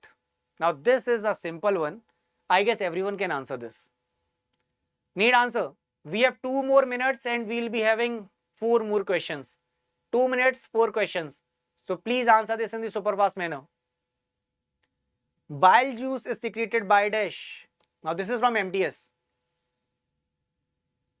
Waiting in the super fast manner. See, if I talk about the secretion of bile juice, it is done by liver.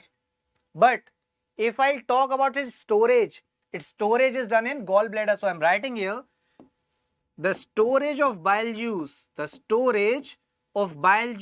done in gallbladder, but its excretion is done in liver. So remember both the things. One more thing. If I talk about the creation, it is done by liver. But which are those cells? Those cells are hepatic cells in hepatic duct. So these cells are also important. Hepatic cells are the ones who are creating this bile juice in the liver, and it is stored in gallbladder. So therefore option number B is going to be correct. Next, which one of the following is not a benefit of saliva? This was asked in steno. Just imagine, we are having a dosa. I am just crushing it. Without saliva, I am just trying to swallow it. What is going to happen? It will get stuck into my neck. True? That is, that particular dosa may get stuck into my esophagus part, or I'll say food pipe. That's why what is important? Its lubrication is important. And hence we can say that it is helping in swallowing. That's true. If I'll talk about my mouth or teeth, that gets cleaned because of this saliva itself, then I am able to speak. Why? Because there is saliva, there is lubrication. That's why it is helping me in the movements of lips and tongues. Now what is left? RBC. And hence this would be the correct answer. That is, it cannot help in the increment of RBC. And what was asked? Not. Please mark this word, not. Which one of the following is not a benefit of saliva? It is not helping in the increment of RBC. So Momita, Udbhav, Vandana, Om, You all were correct. One more question we'll be keeping, last question for the day. This one is, which one of the following is not a digestive enzyme?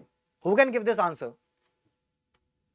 Which one of the following is not a digestive enzyme? This is the question of the day, last question. Then we'll be meeting on the Monday morning. Yes, so Sudesh is the first one to give this answer, that is renin. Okay, others, please, waiting for everyone. And everyone is requested to kindly like this. And after the class, I'll be needing comments. How was the session? So Udbhav is saying my answer is correct. Yeah, your answer is correct. Good. So Momita is saying, sir, it would be C, insulin. Then Vandana is with C, Tarun is with C, Om is with D. Please remember, if I talk about insulin, insulin is actually not an enzyme, it is actually an hormone. And we have discussed about it. We get it from where? From pancreas, isolate of Langerhans, which are present in the pancreas, where alpha, beta, delta cells are released, and from beta cells we are getting it. Fine. So here, insulin is going to be the correct answer. Okay then, bye-bye everyone. Please take care. We'll be meeting on Monday at the same time, that is 12 to 1 for all the SSC questions, and in the evening 6 to 7 on Monday with SSC CGL class. And yes, next class is there again with the GA. Another sir will come. Please have that lecture and enjoy the class. Bye-bye everyone. Please take care. And yes, I'll be waiting for you all in the comment section. Please comment and tell me how was the class. Momita, the timing of the class is 12 to 1. Every day, Monday to Friday, 12 to 1 with the previous year questions. And in the evening, 6 to 7 classes there with the theoretical plus MCQ part. Fine. Okay then. Bye-bye. Please take care.